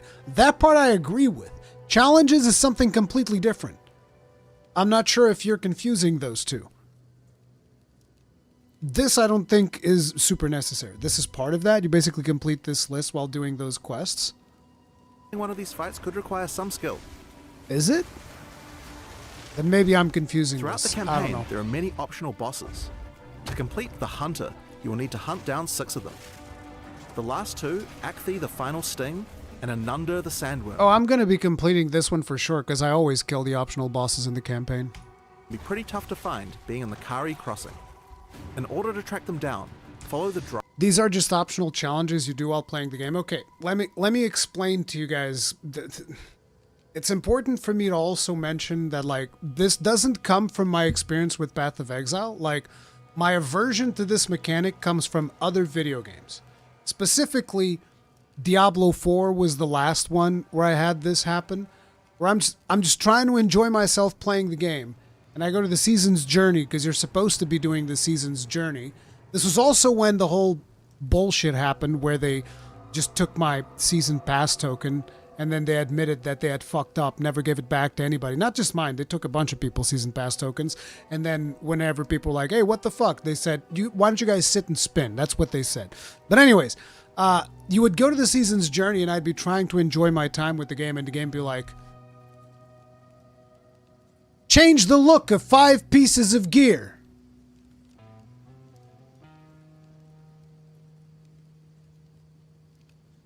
And I'm just like, why the fuck would I want to do that? Socket 5 gems. At level 10? Motherfucker! Why would I do that? That's the dumbest shit I've heard in my life! The game is actively forcing you to play in a suboptimal way in order to get some fucking random ass checklist done. And when I made a video about this, people in the community would have, shut up! I love doing those chores!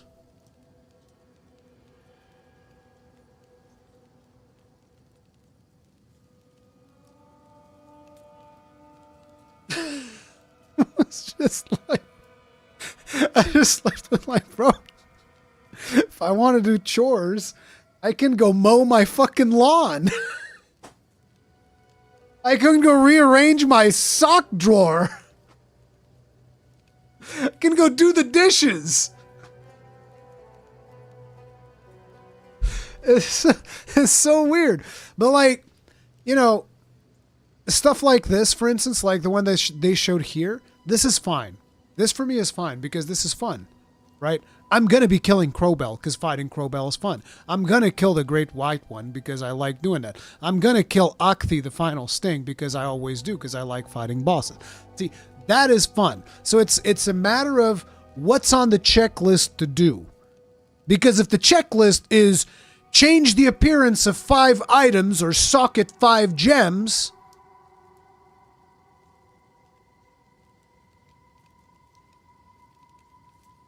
I will kill a bitch. Is Wayne Brady, you guys remember the Wayne Brady sketch? Is Wayne Brady gonna have to choke a bitch? For some reason, I remember that for a while. That sketch was really popular in my group of friends. In order to track It was just like, because we would all be saying all the time, am I gonna have to choke a bitch? them down, follow the dry river That's a bed. blast from the You'll past. find their arena at the end. The Ascendant. Reiterating, this is not that. Okay, that's fine. Earn all 8 ascendancy points. Never done that. Been close. Never done that so far. As you Been gain close, all though. 8 points of your Ascendancy class by doing Ascendancy trials. Getting the final set of points can be pretty challenging though.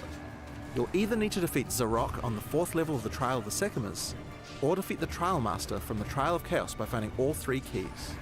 Nah, I'm gonna Of do the the two, trial of The Trial of Supplements. Chaos will take you much longer due to having to run the trial multiple times, but the Trial of the Sycamores is more challenging, so you'll have to decide which of these 2 paths to take. The Reliquarian is simple. Identify 50 different unique items. Having a tough time finding uniques? Jardo, the Atlas Master, has a lot of abilities that specialize in finding them. Giado? complete the No. We're gonna play with Hilda. Hilda is our girl. She's the monster hunter. Rurikhan, do you believe there's an Act 5 in this league? Why would they have an Act 5 and not announce it? I've heard in a podcast somewhere that apparently that's like some crazy conspiracy theory that they've been sitting on Act 5. No, I don't think that's happening. I think that in a way, GGG are very much like Capcom when it comes to announcing new features. I could be wrong because I'm still, again, sub 500 hour newcomer to Path of Exile. I'm still a little sproutling in the world of Path of Exile, so you know I could be wrong. But the idea that I get whenever I see these shows is that they usually give most of the stuff away. So they just hide stuff like Hidden Ascendancies, a whole act. Yeah, I don't think they're doing that. I don't think they're doing that. Every time they showed the Atlas, there was Act 5. Isn't that just the 3 things that you do now? Because there's the whole thing where after you finish the game, then there's the 3. You guys know what I'm talking about. It's not full acts, but it's like it's a little sub quest that you do afterwards. I could be wrong. Interludes, yes, that's what I'm talking about. Yeah, I don't think that if you were getting Act 5, they'd be promoting the fuck out of it to make sure that people are aware. Act 5 is here. Everybody come and play Act 5. You'll need to use a bunch of different crafting items, all of which come from Remnant encounters. For the Cartographer, you'll need to allocate your entire Atlas tree, all 300 nodes. You can do this the slow way by completing all the maps inside the fortress, but there's another way too. Each time you defeat the Arbiter of Divinity, you'll gain the ability to automatically complete a large section of the fortress. Find keys to his fight by searching for citadels in the Atlas. Each of them have big glowing beams so you can see them in the fog. After fighting him 4 times, the entire fortress will be completed. And last but certainly not least, the Vanquisher. This challenge requires killing 3 pinnacle bosses, the hardest fights in the game. Tangmazu, the Bodark, and the Vessel of Kulamark. The Bodark! These are the pinnacles of Delirium, Ritual, and Abyss Leagues, so you'll need to do these 3 quest lines in order to do this challenge. One important thing with the Vessel of Kulamark though, is you need to defeat him at full strength. That means risking the item during the boss fight by returning the finger and defeating him anyway. Now, as I said before, every 2 challenges you complete will get you pieces of the armor set, so you don't have to do all of them to get some rewards. But if you do, you'll be able to show off your prowess, because everyone in global chat or in the forums can see how many challenges you've earned. You'll also get this. If you actually go in global chat and type check out my skills,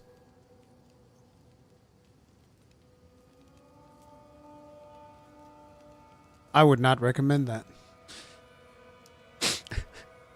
I don't think that's a good idea.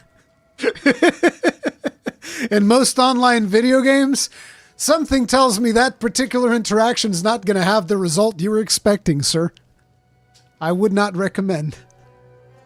Elon would disagree. Bro, there's still a tab in my inventory called Elon's map, okay? There's still a tab in my inventory called Elon's map. All right, bro? Totem decoration for your hideout.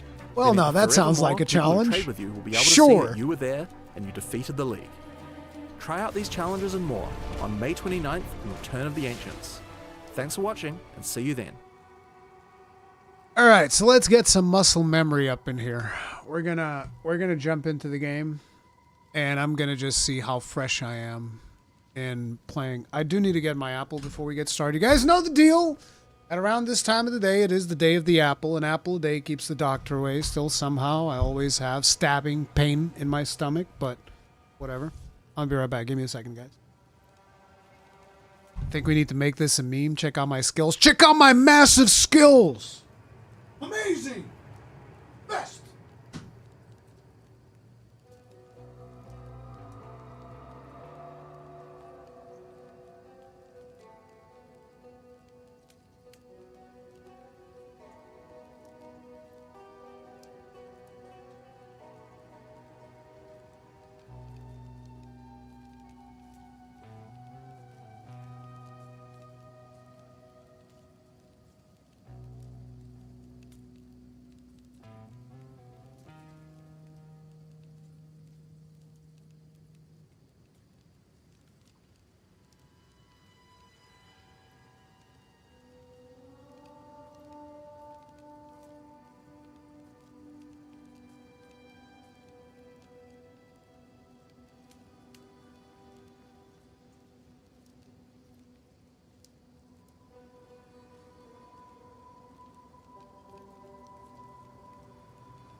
Gun lance normal shelling start build? No, we're gonna go wide shelling.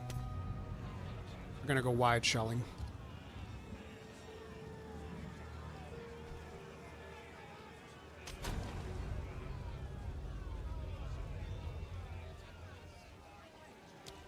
Wait, I'm confused.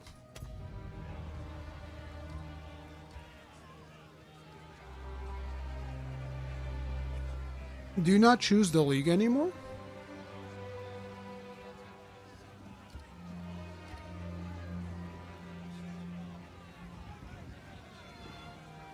Oh, there's no league currently running. Okay.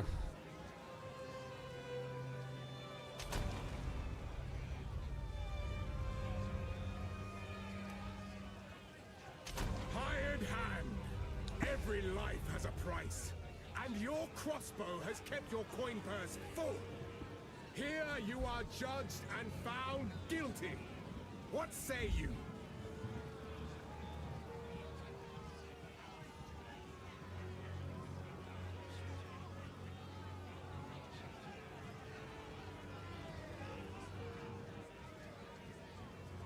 I was gonna type dead meat 59.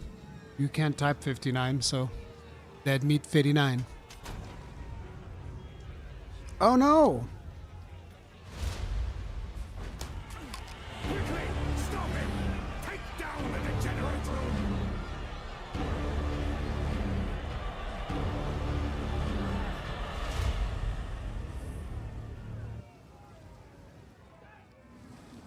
Hardcore? Why not? It's a temporary character.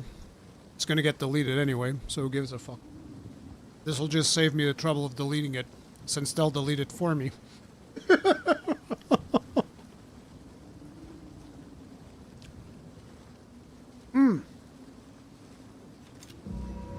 I already messed up. I forgot you have to launch it with controller mode.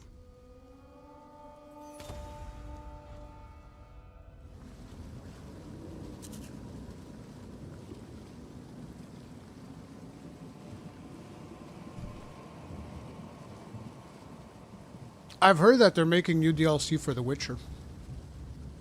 By the first ones, you're alive!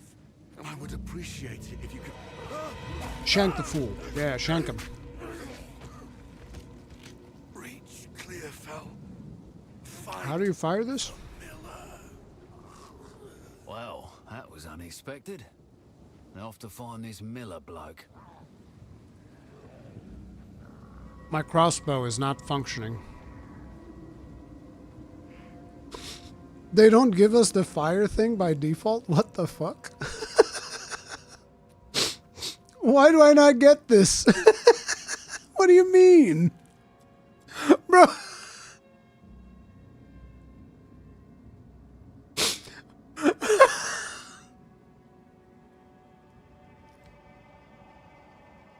It's not user error.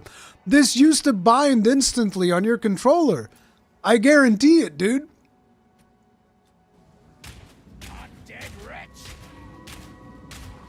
That's so weird. I promise you, this used to bind on your controller.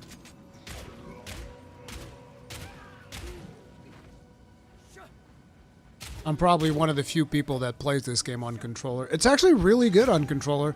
The weirdest thing is, like, they still haven't implemented seamless switching from controller to mouse, which is pretty friggin' miserable. Because there's just some stuff that you want to do in mouse mode, okay? Alright, it's like you really shouldn't even be killing these things because it's kind of a waste of time. You just want to get the town. These are the things that I'm trying to remember so that I'm not, like, messing about. Put this here. Wait, oh yeah, I used to have... Where is it?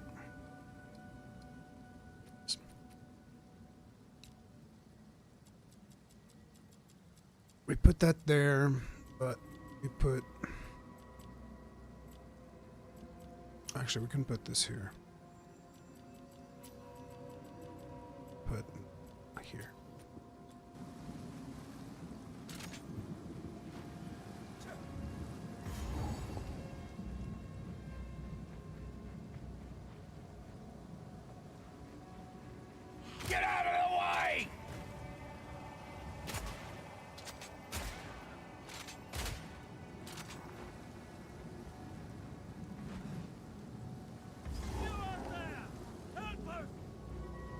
GGG is working on that ever since 0.1 they have.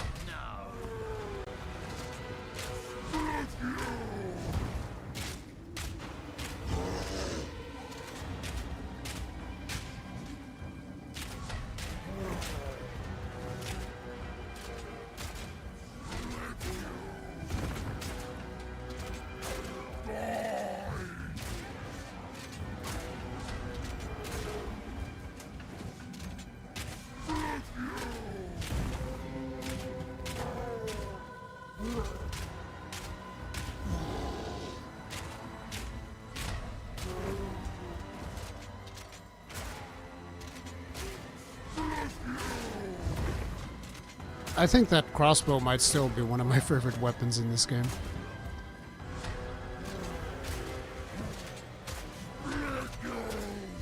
I just like the mechanic of like swapping different ammo types. I think it's pretty cool. Not dead yet. Even though you end up not really using it very I've fought much. some big buggers before, but blimey. So wait, do you get more money if you sell the items identified?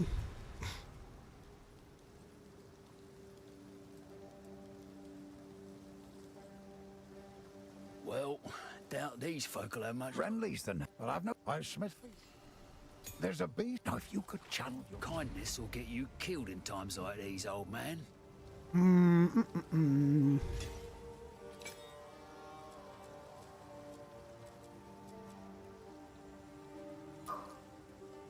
Doggo is going. There's some people working in the garden up. Doggo is going crazy.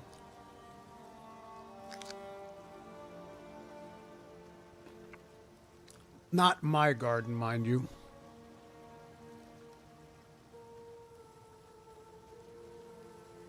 I very much dislike the reloading. I don't mind the reloading. I think it's fine. What I don't like is that back in 0.1, because that's the only league I played crossbow.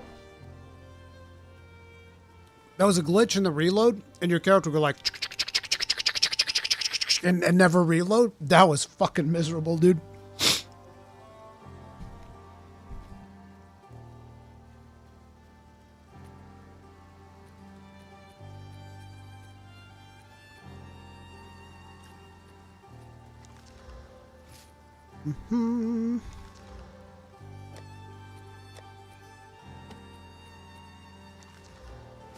Look at how smart I am, dude. Smartest one. Welcome to the camp. All this. Wait, I fear this would you sell early on, or would you break for currency?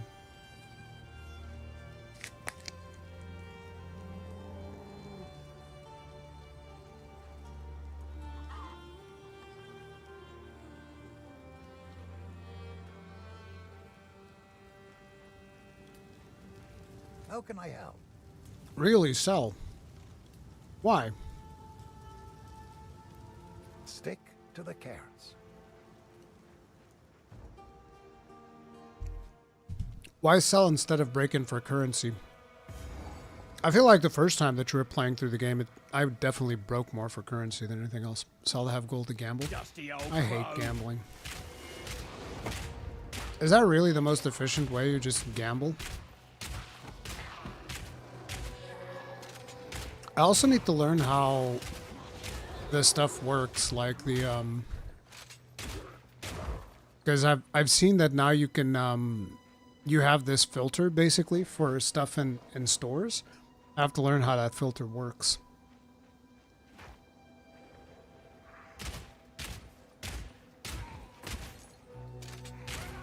I have received reports of a number of villagers hiding in the Clearfell logging site. Travel there and convey my order to return. Anyone Not gamble, refusing regular my merchant? authority Okay. should be considered a traitor and a criminal. Deal with them as you see fit, but bring their bodies back to the manor.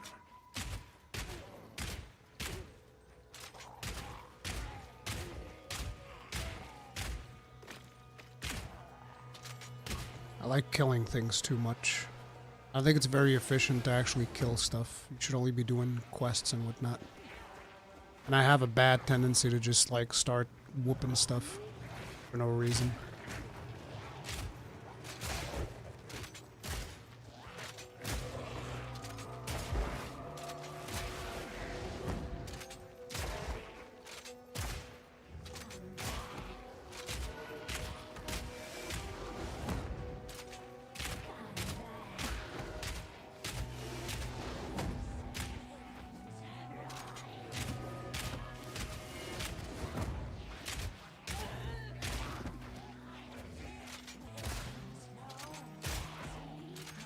should probably go and put projectile damage.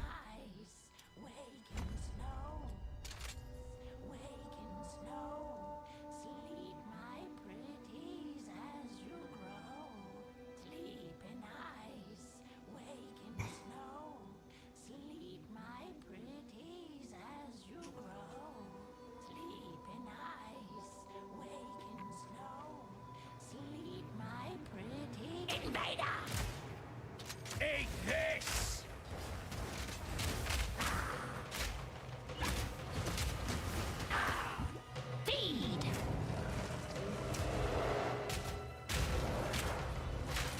For a second there, I forgot I'm playing hardcore. Whoa!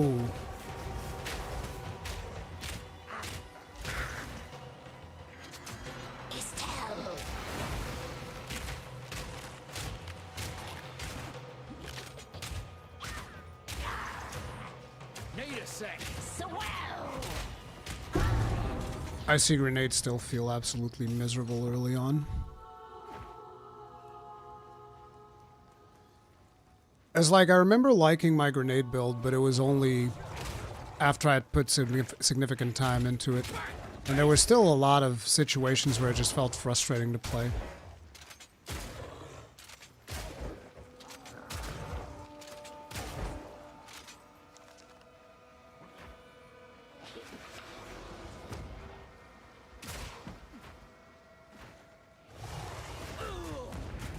Oh god.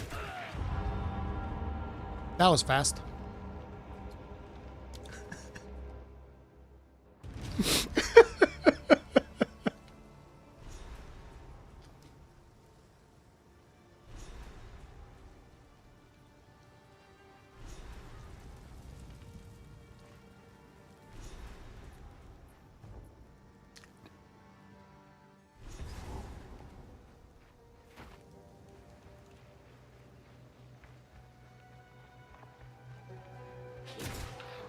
Oh, I still have the head thing though.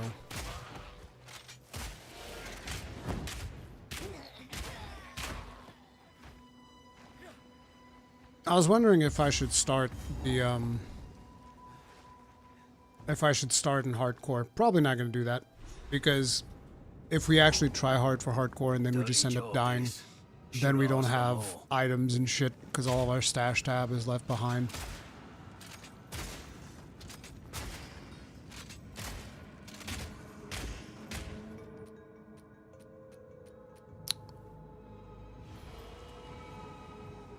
What's that 8 thing?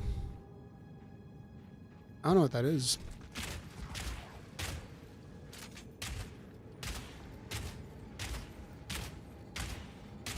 Death gave you 1,000,000 gold. Yep. Took me right back to SSF.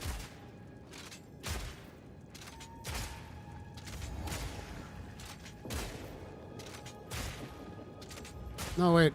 Is it SSF? Yeah, it is SSF. Dodge this!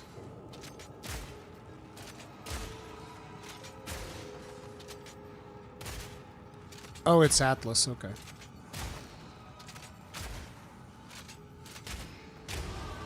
I'm starting to get the hang of this.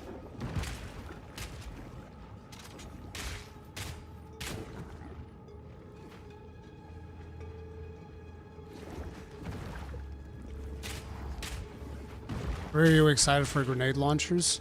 If it's better than this, yeah. Because, like, grenades are still one of my favorite things, but the way to play with them is just miserable. You're like, oh, throw a grenade and hope that the enemies don't rush me.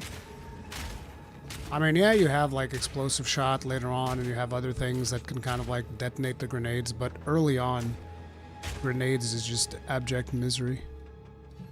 I mean, we can do this.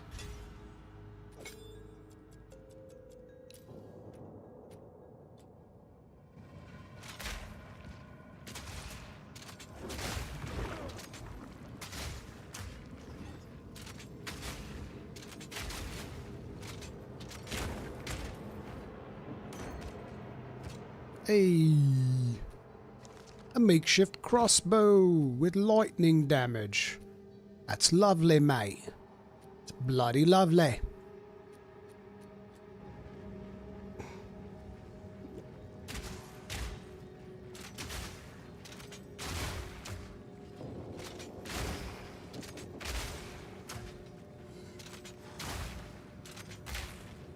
Get blasted in the face. Arcane misery!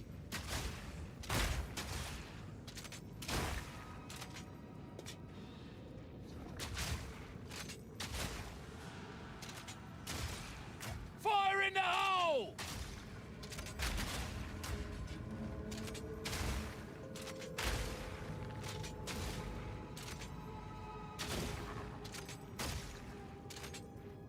They decided to gimp warrior hard this patch? Really? Were warriors gimped? I wasn't aware of that.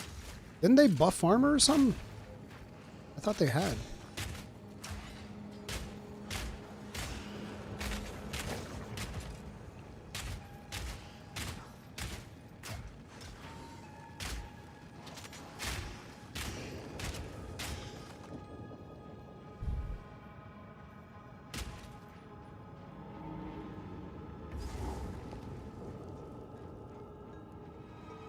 Got the game recently? Good job. You should probably wait until Friday to start playing, though. Bigger than I expected. Because that's when the new league starts. That's when you really want to start playing. I'm just playing right now because I want to get my bearings. Because you want the game to feel second nature by the time you actually make your character, so that I'm not fumbling around with controls and whatnot.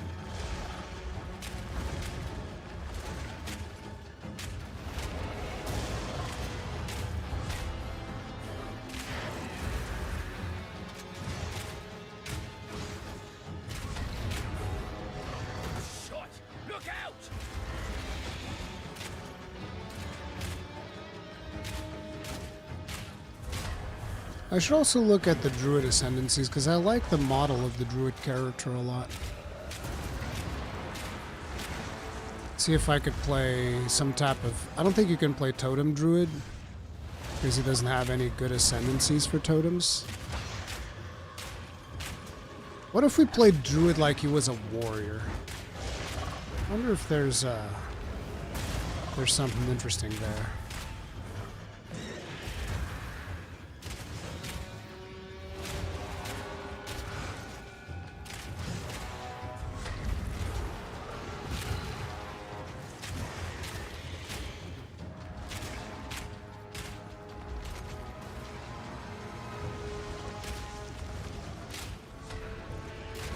Would there be anything that we could do a druid that would be good with shield?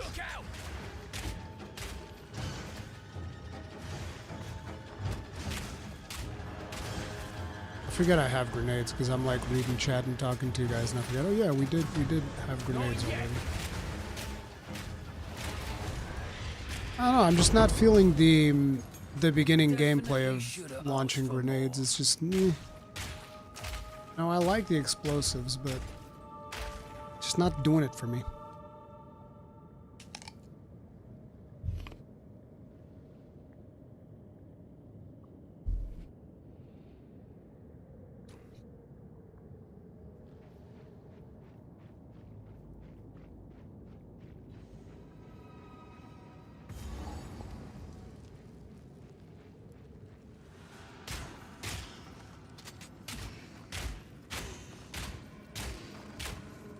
I think that's my sin. I like melee gameplay too much.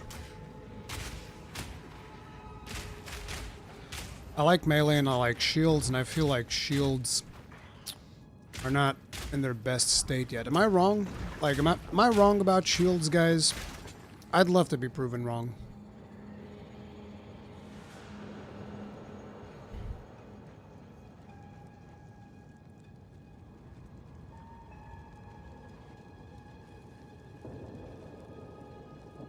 Oh, I didn't change stuff around yet.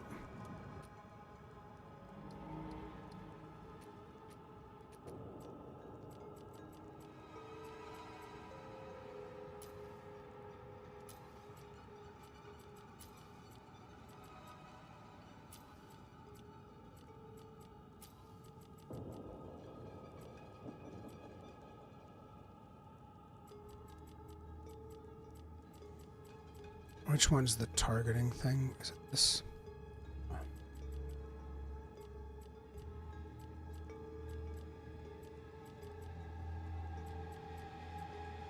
Focus fire.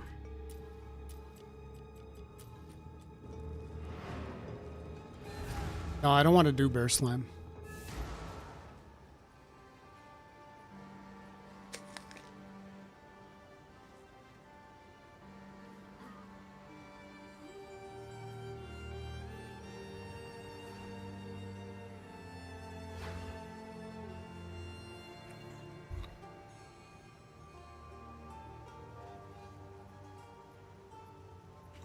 Suggested first class to play as a beginner in PoE 2?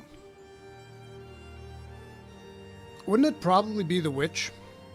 I don't really play Witch. But wouldn't that be one of the easier ones since it's a minion build? You just have a bunch of minions, destroy everything, if you're into that. Otherwise, just play whatever you feel like it.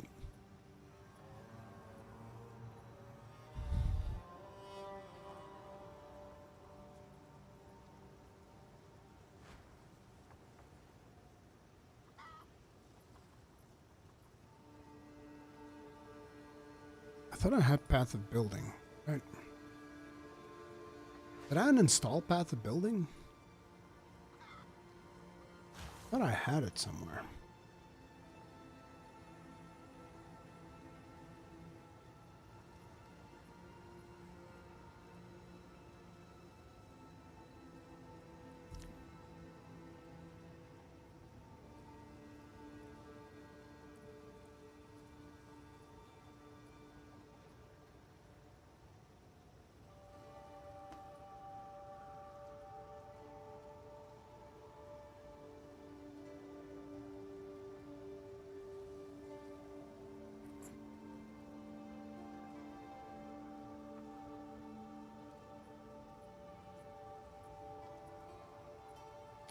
How do I see the ascendancies? The fuck?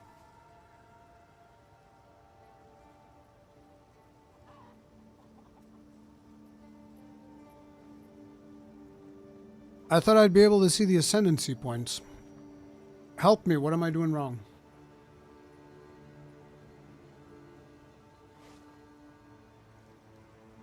Oh, okay. Thank you.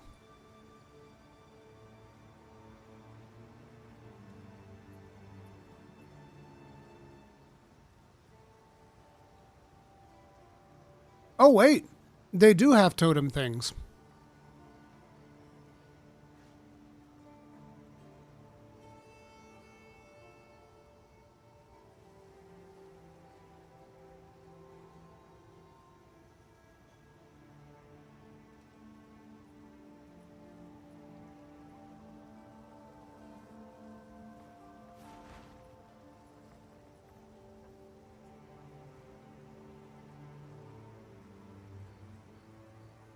Non-keystone passive skills and medium radius or allocated keystone passive skills can be allocated without being connected to your tree? What?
It looks like it can be really cool, but I also don't think I know how to use it properly.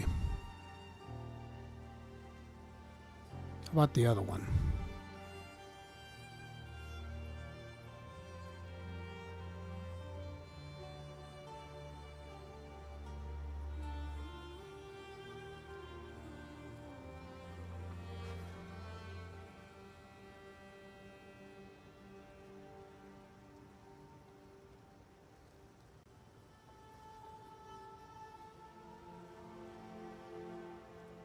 This is mostly for bear slamming and shit.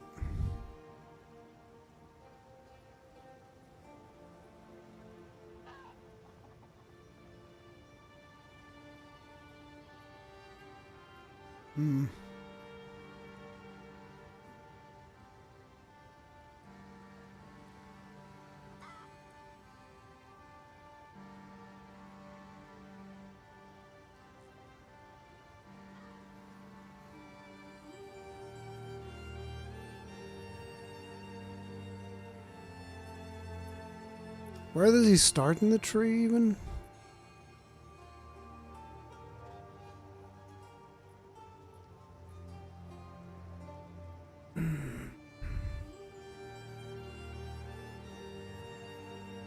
So he's gonna have like energy shield and stuff.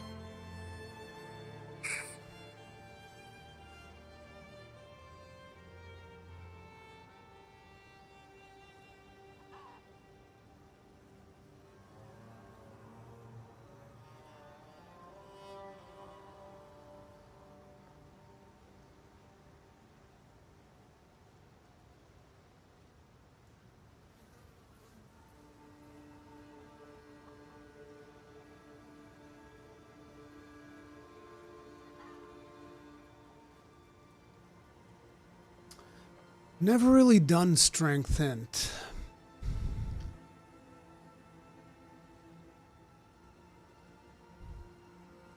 Not the biggest fan of energy shield.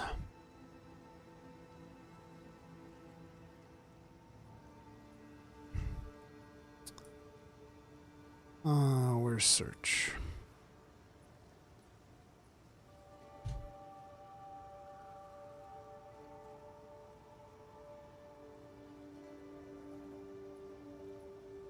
Jesus.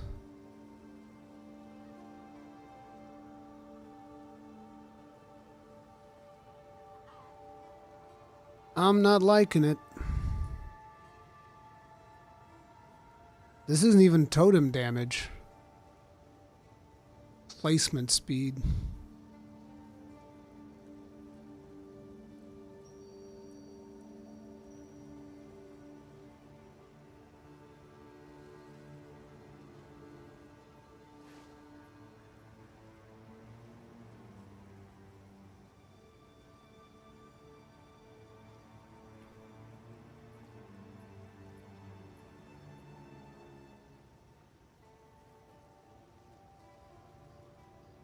I know that armor is very good as defense, I know.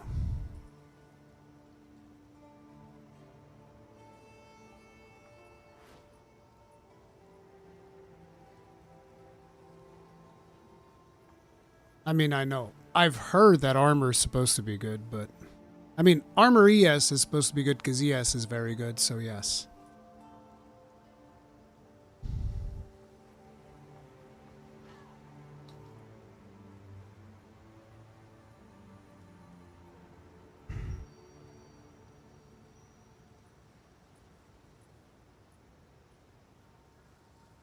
I'm just thinking, which way would I go? Probably go this way.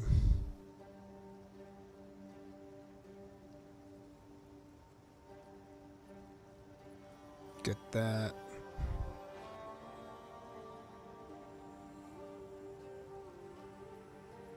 It's like... Totems are so far, though. Like, this is the big totem node. This is the big totem node.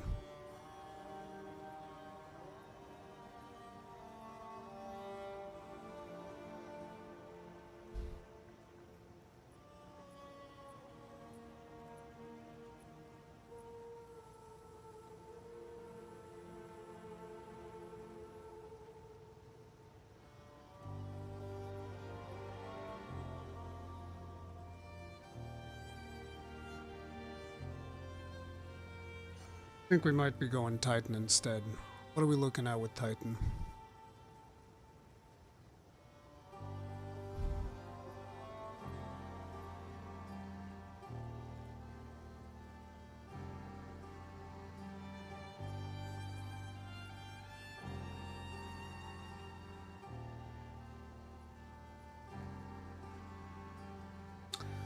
Or maybe just keep punching the old tactician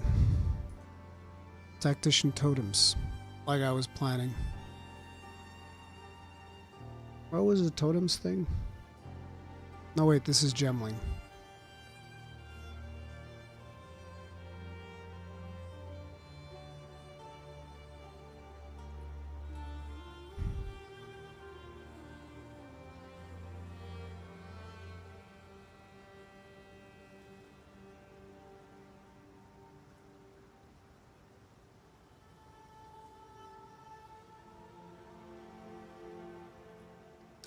I played Warbringer already. I don't want to play Warbringer again.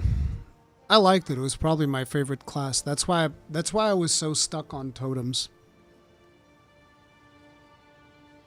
What is that program? This is Path of Building. I don't really use it, you know, to plan out my build or anything. I just kind of like go through nodes every now and then if I feel like trying to figure something out.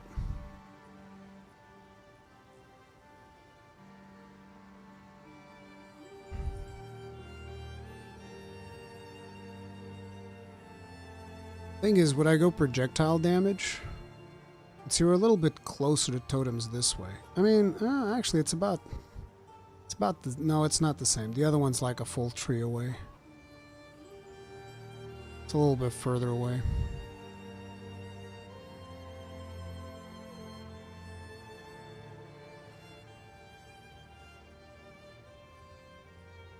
At the same time, I just kind of want to do a big bonk. I should do a big bonk. I've never really played just big bonk.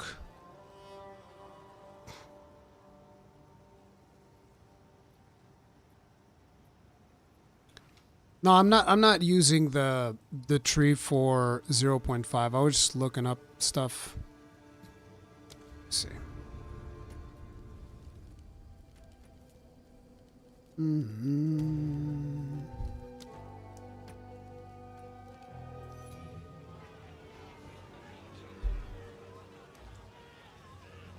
Foundling! It is a pity to see you like this. You arrived on our shores a whipped and broken child. Our people made you strong. How were they repaid? Sedition and lies. Speak now if you choose.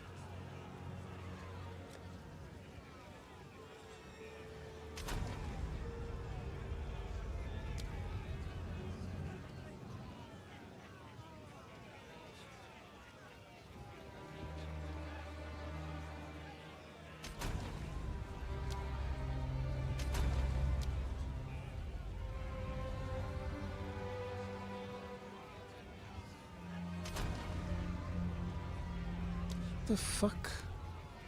God, controller fucked this up so bad. Foundling! It is a pity to see you like this. You arrived on our shores a whipped and broken child. Our people made you strong. So, you might want to create your character using mouse and keyboard, because this is so weird. Foundling! It is a pity to see you like this. You arrived on our shores a whipped and broken child. Our people made you strong. How were they repaid? Stop the foundling! Quickly! He's escaping!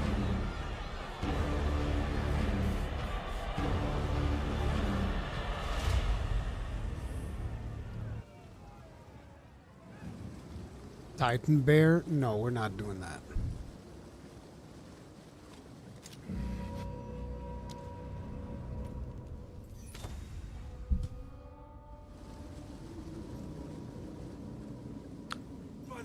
Ones. You're alive. I'm glad to see another. Yes. The miller went off to. I was fit. Now I would appreciate it if you could. No. Get Lushank. Clear fell. Find See, this one already has the melee attack thing. Clearfell could be in danger. I'd best hurry.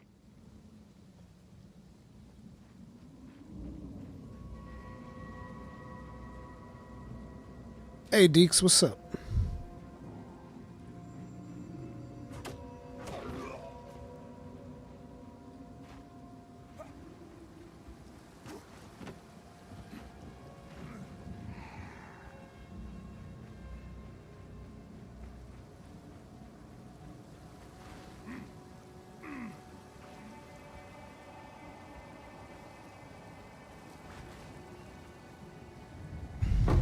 Now this might There it is. Good old rolling slam. just what I need. Yes. It's just what I need. Rolling slam.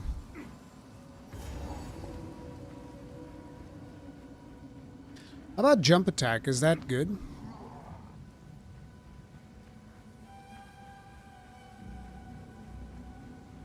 Is auto attack still like the best skill for the warriors? Warrior mains in shambles. What do you mean auto attack's my best skill? What? But I have rolling slam. Is what power? Oh yeah, see that I like.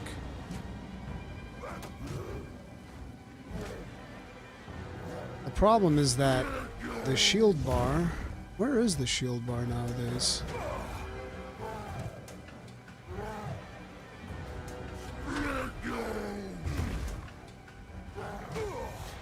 Wait, where's the...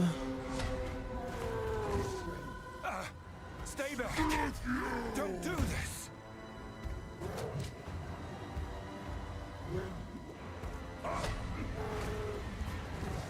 Where's the shield bar? Wasn't there like a stamina gauge for blocking?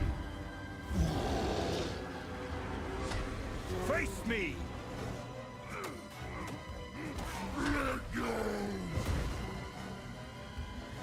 Hammer and anvil!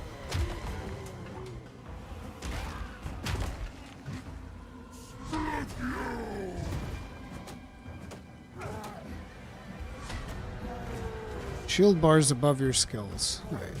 Oh yeah, there it is.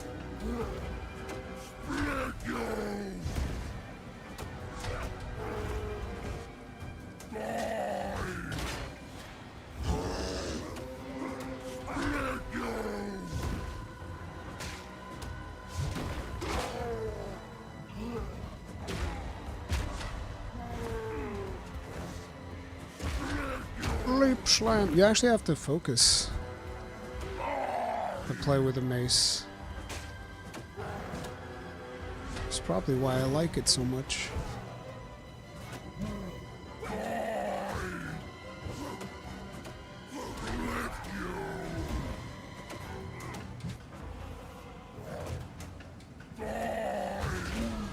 Tempered by victory. Bang! I'm sorry, Brannock. It was me. I'm not. Not sorry at all. You had it coming. Helton, please come inside.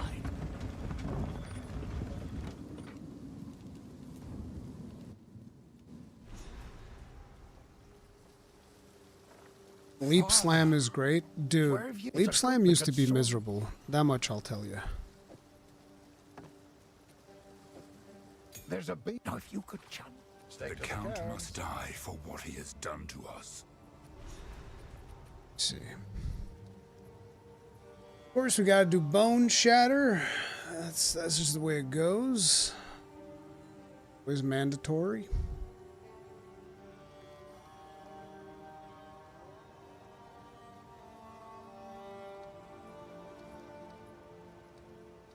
See, I'm looking at all the skills.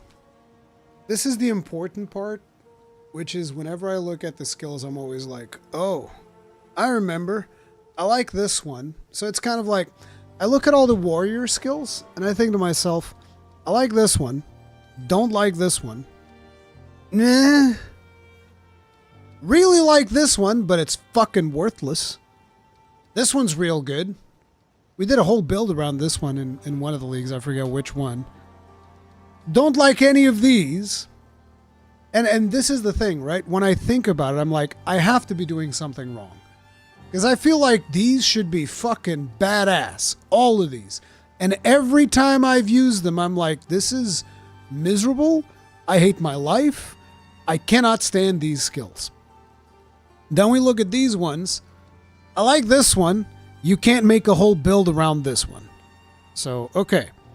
Then I look at these ones. Hate all of them. And then I look at these ones and we're left with, once again, I like this one. Can't make a build around it. Right? It's a weird thing. Like I always feel like I'm doing something wrong. When out of all of the skills in this tree, I'm like, yeah, I like this. I like this. Kind of like this, I guess, but I've played it already. Love this. This is probably my favorite skill in the whole tree is this one. And everything else just feels like garbage.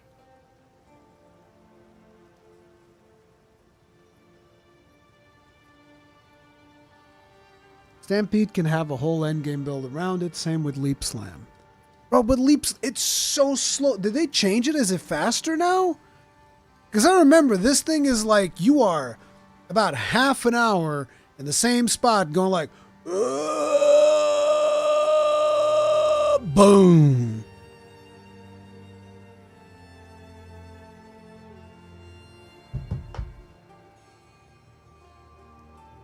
I'm back. I hear him talking about being miserable. Must be talking about Warrior.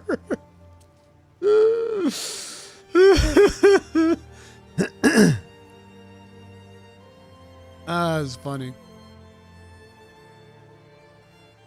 Get attack speed. It's rather fast now. Okay,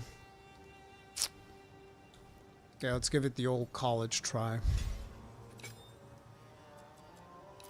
Let's give it the old college try. Welcome. I know you must I fear that... We will survive this. We I will swear survive it. this.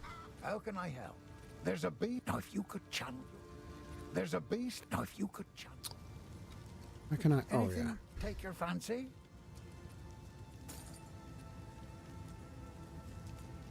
Deal. If you find a pint out there, do bring it back. Did I not put my passives yet? Melee damage.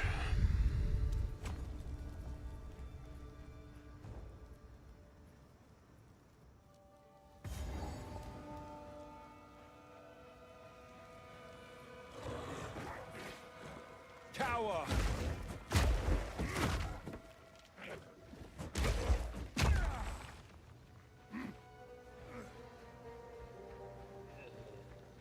Game instantly feels harder. Dodge this.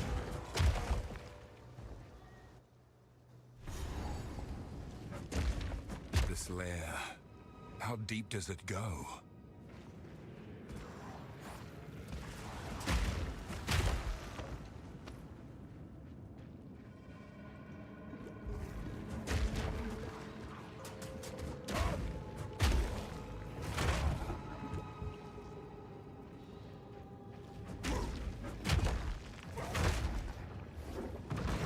Good lord. Oh yeah, they also slow you down so that you can become even slower. Imagine that. How am I consuming more mana as a warrior than as a mercenary?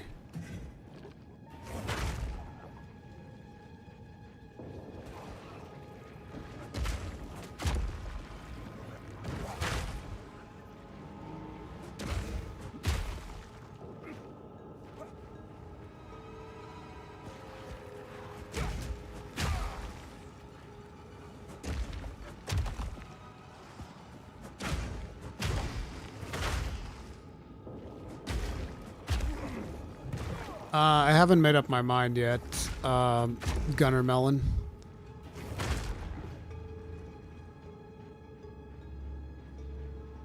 Because all it takes for mercenary is to reload. Like, you see, you're saying that as if it's a criticism, but I'm like, isn't that a good thing? that I can just do the thing that Mercenary likes doing, which is shooting, and I can barely swing my mace as the warrior.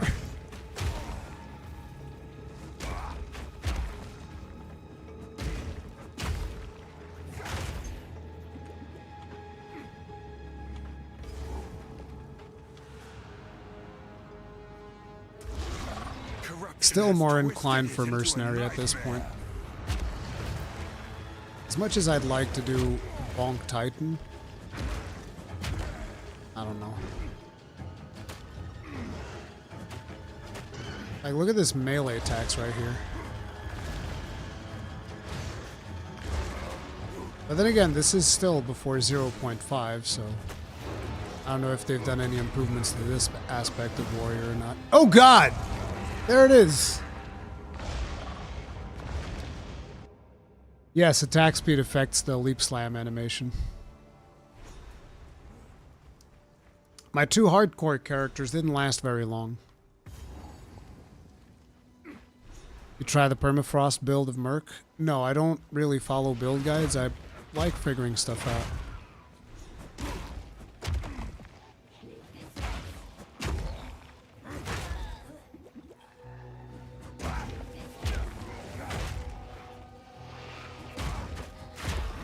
Yeah, the Captain America shield looks amazing, but you'll have to do a bunch of breach in order to get that. I have received reports. But I do like the idea of playing Titan. Travel there and convey my order to return. Anyone I refusing do my like that. authority I just want to should be play a considered warrior that's traitor just full and strength. criminal. Like, you just put Deal every with them point as into you see strength. fit, but bring their bodies The big back bonk. to the land.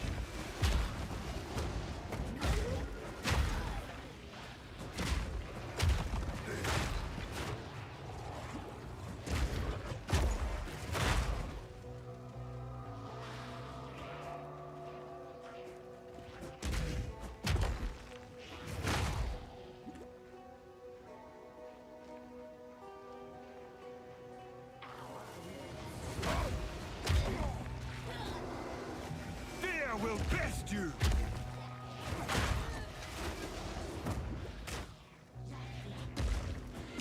Probably gonna end up playing totems early on.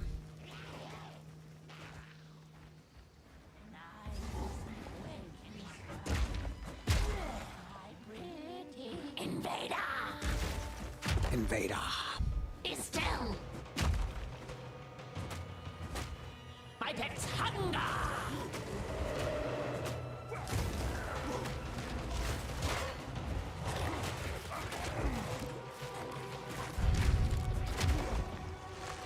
Swell. Oh god. Be still.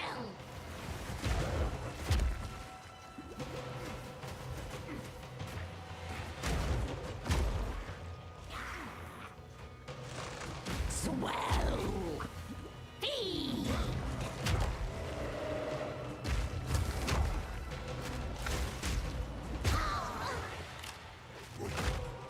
Oops.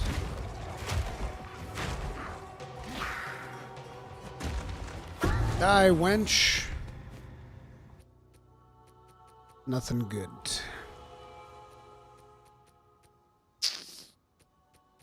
Nothing good. Need to go sell things.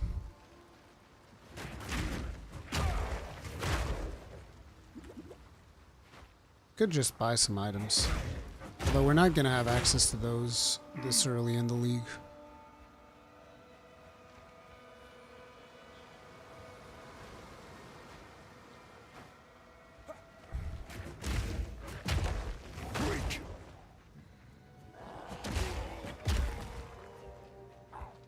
Prostradamus, it's mostly for the early game.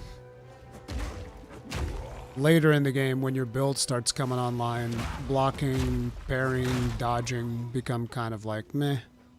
You're just hitting your one skill and blasting screens. You're very rarely going to be blocking because, at least back on the higher builds that I did, blocking in endgame is just like usually a big no-no because if you're blocking, you're likely gonna die.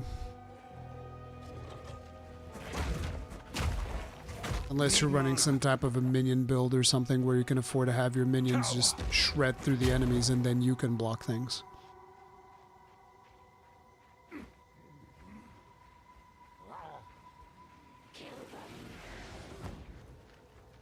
Wait, I already killed the thing, didn't I? Yeah, I killed it, so I should just go to Grelwood. This is the thing, I get distracted.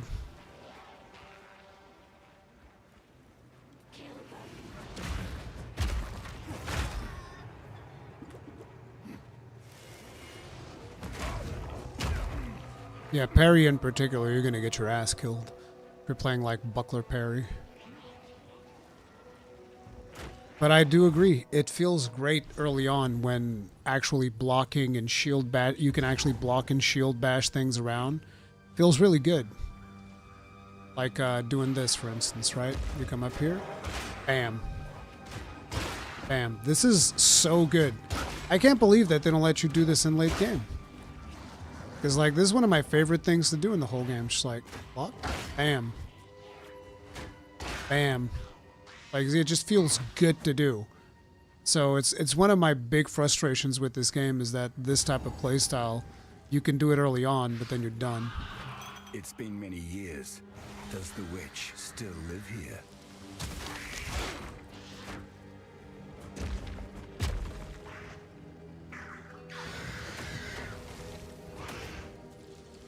Wake!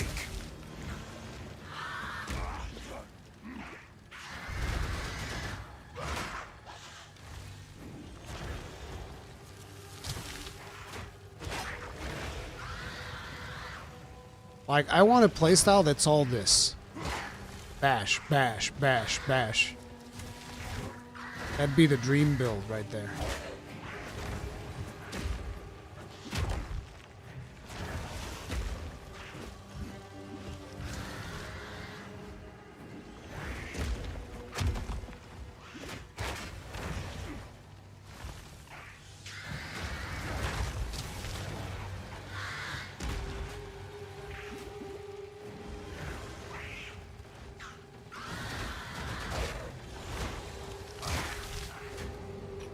Uh-oh.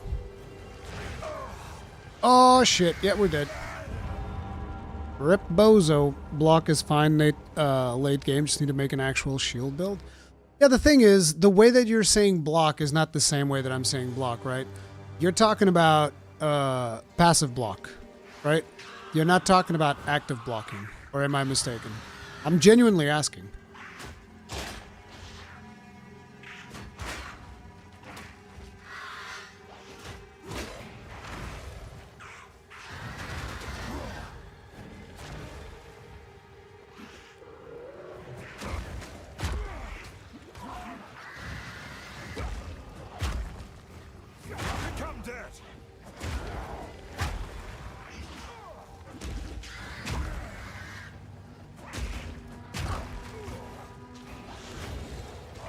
Jesus.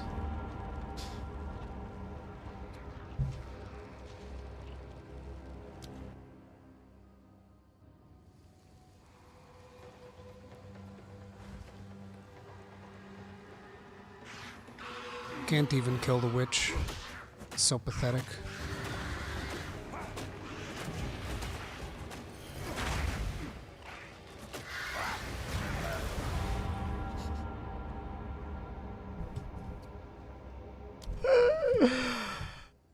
Oh man, I am big rust. Either big rust or just big lack of sleep. Dude, they even spawned the fire version of her. That's what I'm getting. They're like, okay, you're dying so much, we're just gonna get you the fire version, okay? Okay, little Timmy? Okay, little Timmy, here's the fire version of the witch, you dumbass. See, this is the type of stuff that I really wouldn't want to see in 0.5. Like, look at this. It's our most efficient means of attack. It's like, yep, you just sit there, you bash at her with your normal attack. All these really cool skills, forget all that, just, oh god.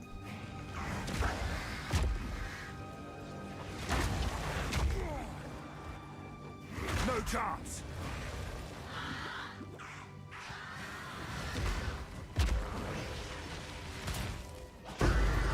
There it nowhere to is. keep that. I should get rid of some of this stuff.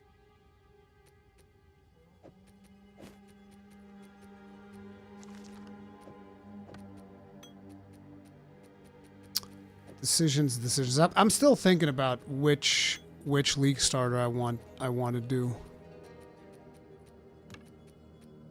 Still thinking about it. If it will be the warrior, if it will be the merc.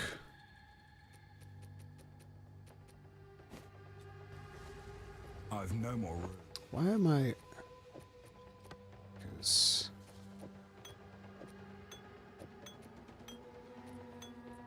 Room. I should look for the spawning point. Eesh.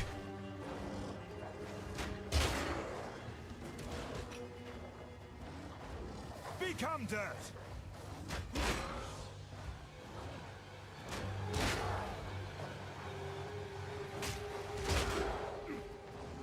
I'm about to fucking die. Dude, this mosquito is right in my eyeballs. I'm gonna pop out some friggin' raid or something.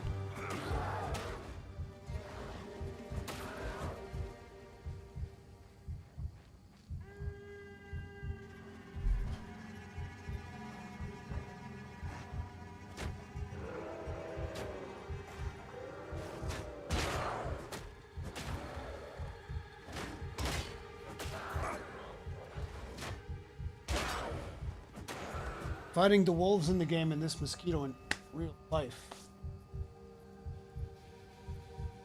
Like a crazy person.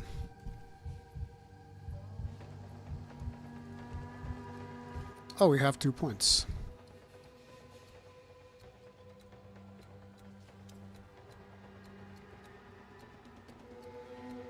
So you can either go stun build up or in there. We're probably going to go for damage. Starters.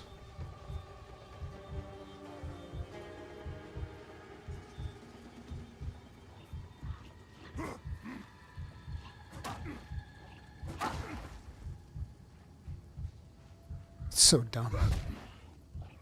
Like, just go refill your potions, dummy. No.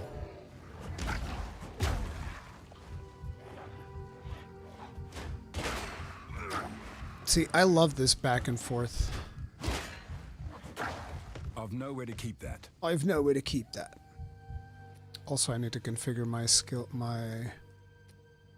thing.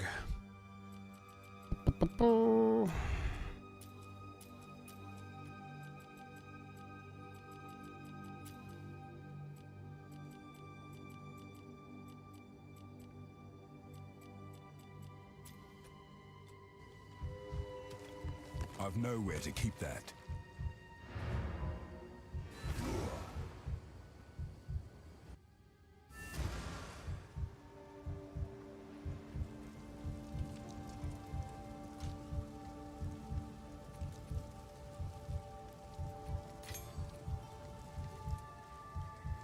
Oi.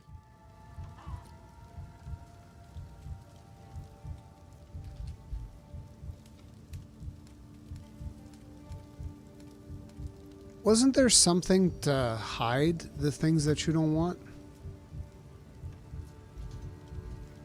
This is something that I need to learn. Is there a place where I can learn how to do this filter? I saw them do this filter in the stream.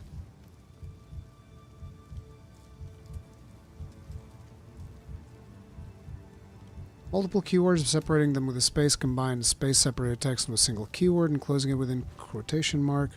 Regular expression, search item level by typing I level X, search for waystone. You can press Control F as a shortcut.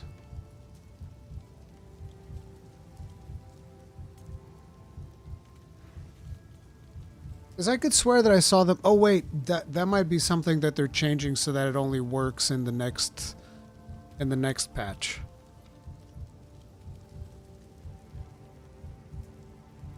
Will do, Wolfair. I appreciate that.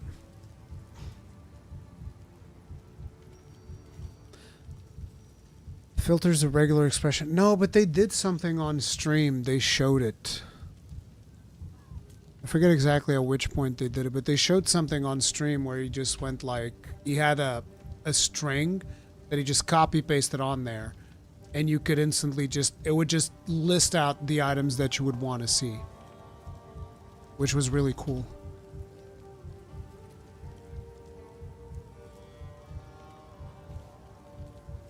Go well.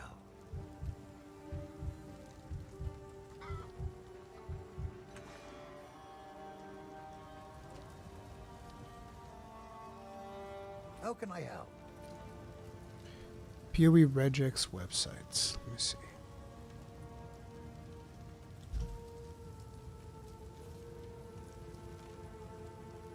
Oh, okay. I need to go here.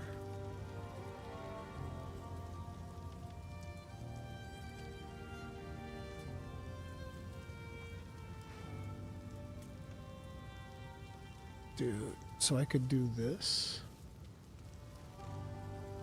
Shields. Oh, yeah, I'd also have to put boots.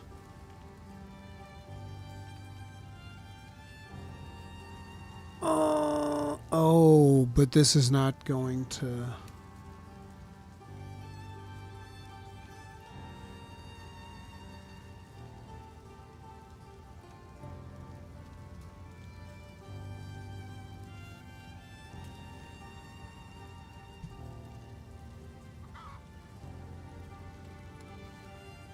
Ah, it shows... Oh, okay.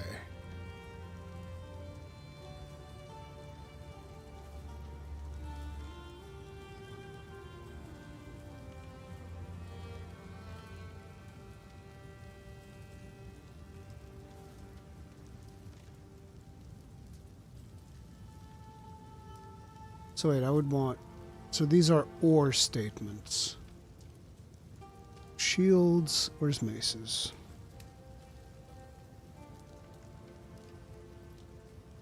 One-handed maces with physical damage modifiers.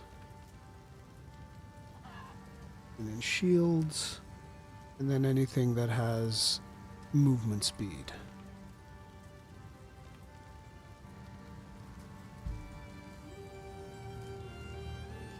Oh, it also puts the physical damage from that.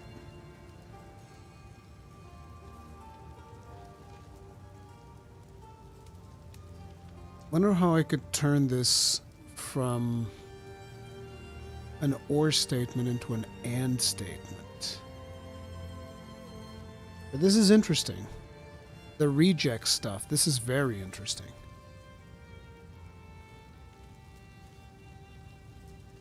I hadn't been using it because I didn't even knew about it, but yeah.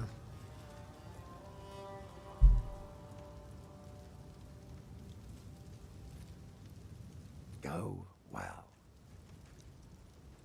Okay, do I have... Oh yeah, we need to sell some stuff. What have we got? Deal.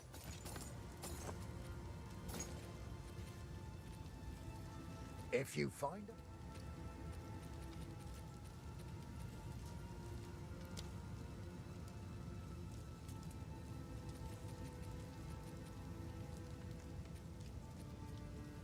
%40 increased physical damage.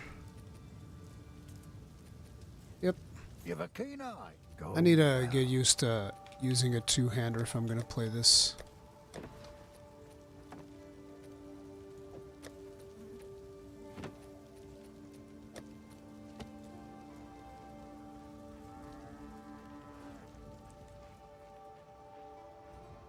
I don't think I've ever played, I don't think I've ever played two-handed hammer, strangely enough. Hammer and anvil!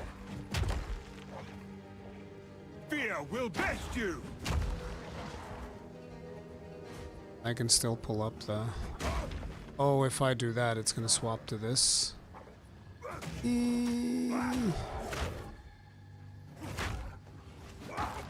Okay, normal attack, swap me back. I know that you can assign it to always do two-handed.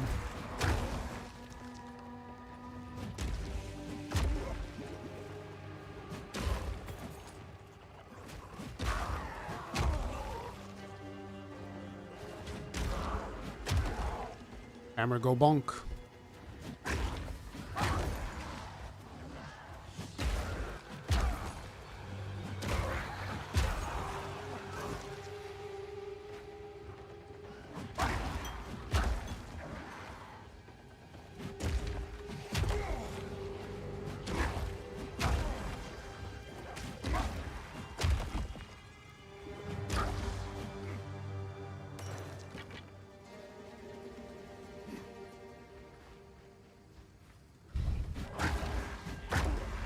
A little bit more efficient now. See, this is one of the reasons why I also wanted to do this stream before League starts. I feel like I'm always a little bit bitchy at the beginning of a new character. It's like something I can't... Unless I'm having a blast with that character straight from the get-go. Ever since the first league, because in the first league everything's new, right?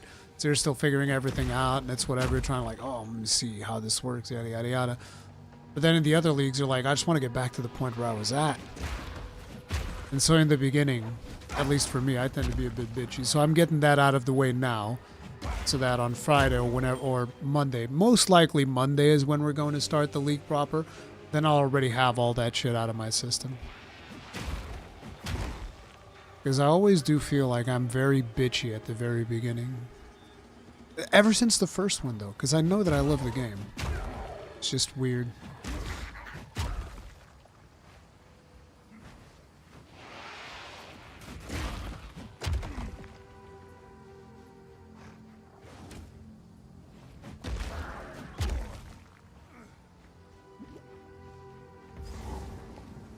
The Red Veil. Just gonna grab the checkpoint. Because I think there's still stuff to do in the Grell Wood, right? We have to find like... We have to find the spot, but not. There's also another checkpoint we can get out here. Oh, look at the friggin' rolling slam actually dealing damage. That's crazy.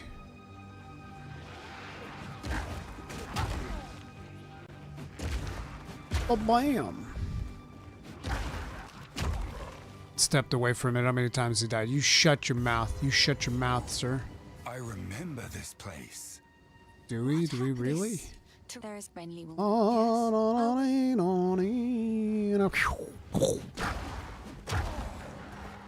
Okay, but what's everybody's plans for your league starters then? I still haven't. I'm still thinking if I want to do this or if I want a tactician. Still likely leaning more towards tactician, which is a good thing that we're doing this character now, because then I'll just do tactician later. My strength grows. My strength grows.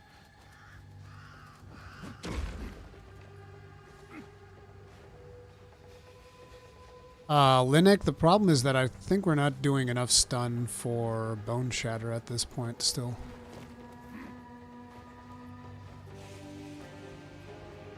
Yeah, I'm still leaning more towards tactician because I've never really seen the ballista turrets. I don't know if they're gonna do work or not, but it seems like it'll be a fun new experiment for me. Whereas rolling slam, I've done that before. Totem Druid, then if a face breaker drops, I'm immediately swapping to Slam Warrior.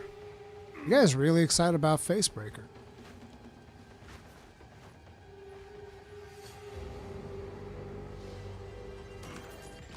I've nowhere to keep that.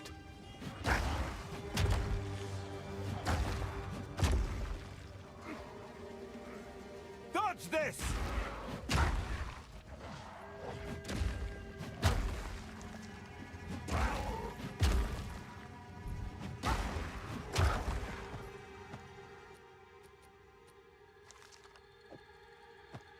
Ooh, 10% movement speed. Can I dual wield already? No.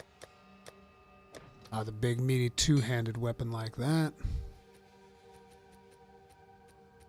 Move this over here.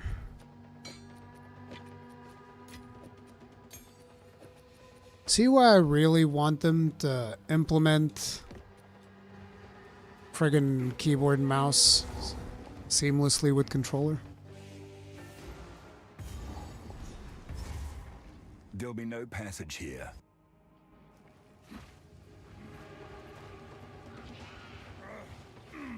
Is there? Oh yeah, there's still a boss fight in here, or is that in the other one?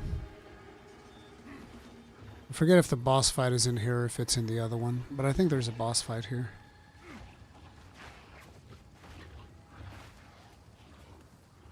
Melee Infernalist with shield wall switching to Twisted Imperium, stacking mana. There we go. The very Grellwood turns against me. No! Not the Grellwood.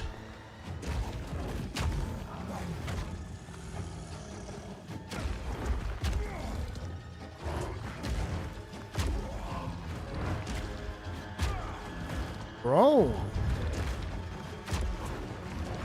What the fuck? Yo, that's crazy. We fucking murdered that thing. That's some crazy balls. How do I see the map again? That does appear to be everything in Grelwood.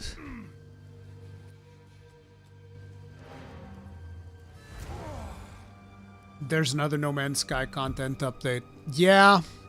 Yeah, man. I can't, dude. There's so many things that No Man's Sky has done that I want to check out. I can't. I know that game will just suck me up. It'll just make me disappear into the ether. I can't risk it. So, Ruri, are you not streaming on Friday? I was hoping to get the Twitch drops watching you. I want to. The biggest issue is that my wife has a dinner that she wants me to go to on Friday, and I'm like, really? Fucking... The thing was, her dinner, she had scheduled this like months ago. And then the league thing hit after she had already scheduled this with her friend. And I'm like, ah! So it's like, I have to.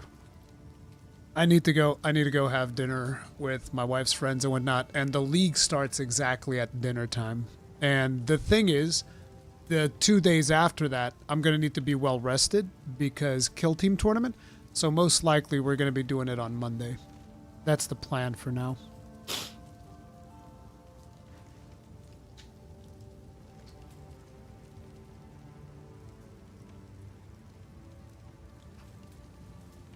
I don't think I've seen No Man's Sky on this channel. We've done it. We've done it before. Go well. We've definitely done it before. Oh yeah, I wanted to sell stuff. Oh crap. I also have to start getting ready. Tomorrow we'll definitely do a longer stream. But for today, I'm gonna have to bail soon. Let's do Red Veil at least. I want to do Red Veil.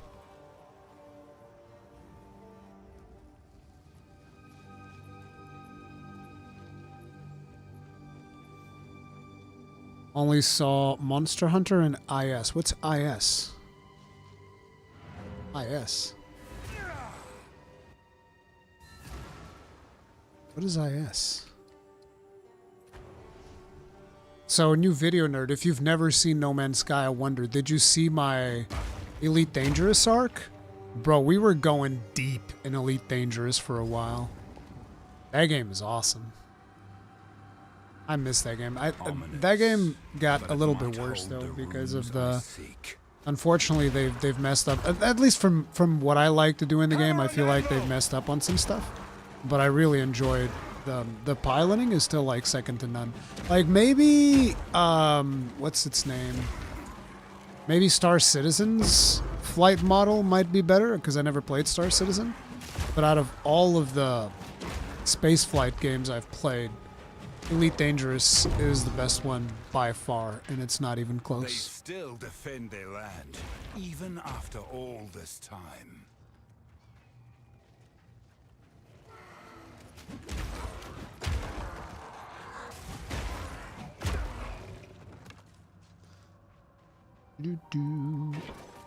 What did I just pick up? Nettle Talisman.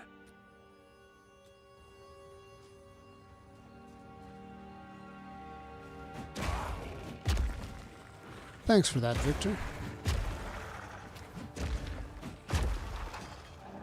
Yeah, for a while there, we even had like that base where I just went to go and farm the, whatchamacallit, it's that currency that you have in No Man's Sky that you get from refining mold. I had like this whole base with 2 mold collection sites where we'd go around farming mold. Feel my wrath. See you later, Eugenie.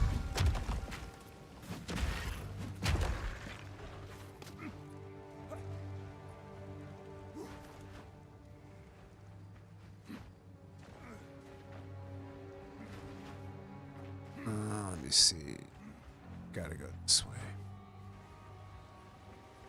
Do do do do do.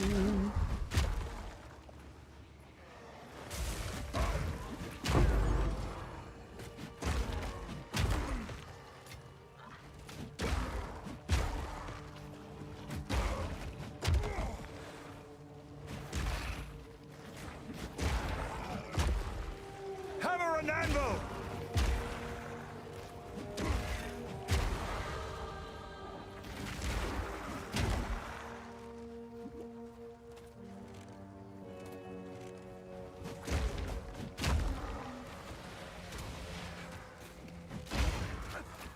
Oh God.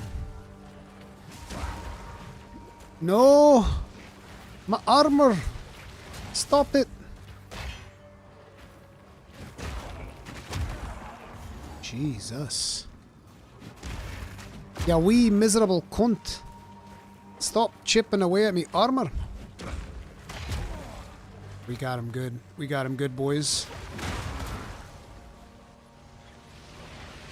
That's a lot of explosions, sir. I want explosions. Meek creature. Meek creature. The danger flower, the chaos flowers. Those are gonna be great. It's gonna be great just dying to random chaos nonsense. I definitely like melee more than I like the crossbow shenanigans at this point. Well, I guess I'd like crossbow more if I didn't play grenades. Thing is, grenades just deal so much damage. I need to try something else in crossbow rather than grenades.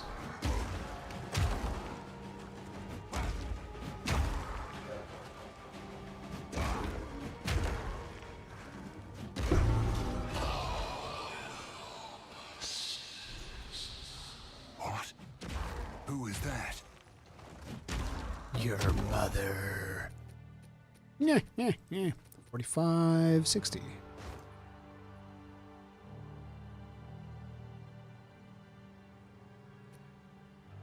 Padded leggings.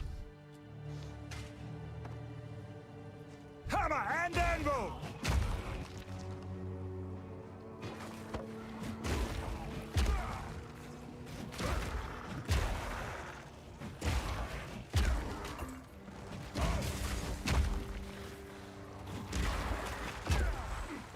What about if we played some type of companion?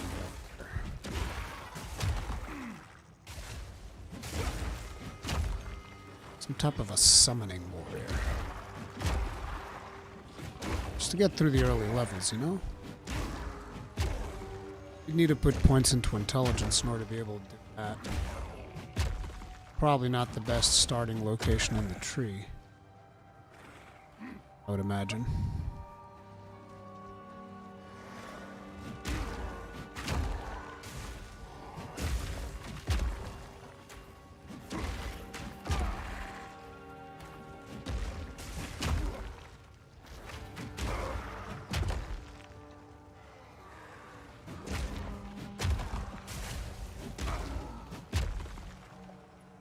Where's the shenanigans? In the bottom corner?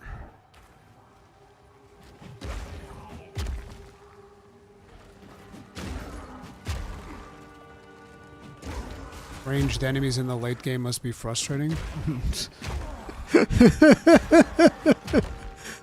Nothing's frustrating in the end game because the end game is binary. You're either alive and destroying everything or you're getting railed on the regular. It's either a 1 or a 0. There's no like in-between point where you're just, oh man, I think I'm getting there. It's like you're either there or you're getting railed. That's how it goes.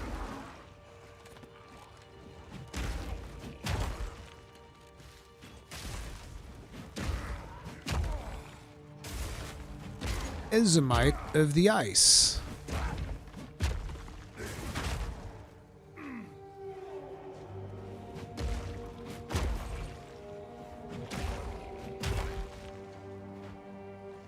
Where is... Dude, what the crap?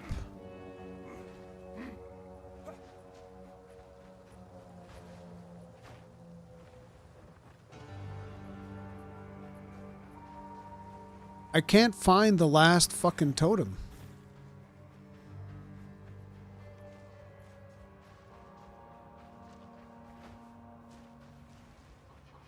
Wait, no, it can't be at the edge there. It has to be up here, right?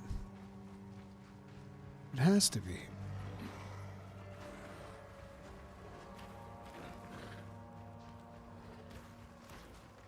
No, it's over here.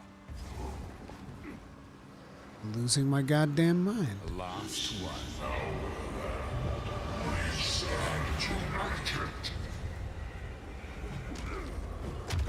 Come out, big boy. Hammer and anvil. Okay, this is... Bonk, bonk, bonk, bonk, bonk, bonk, bonk, bonk, bonk, bonk. Bye-bye.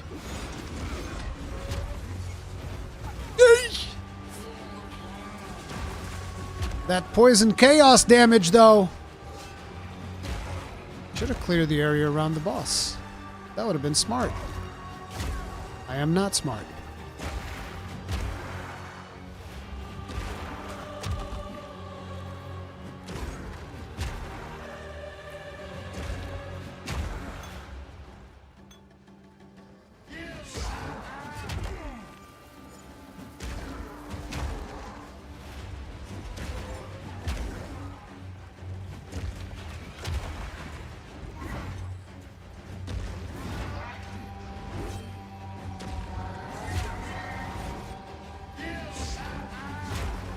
Bro, we are getting like no procs.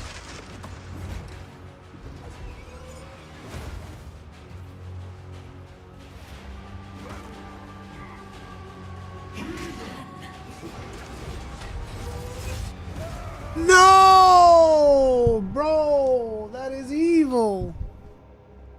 That is so evil.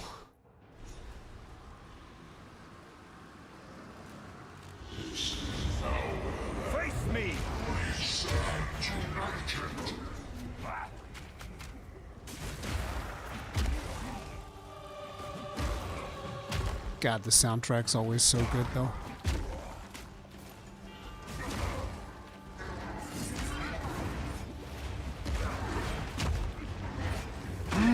Bitch. Take that. And that. And one more. And another one. And now I'm leaving.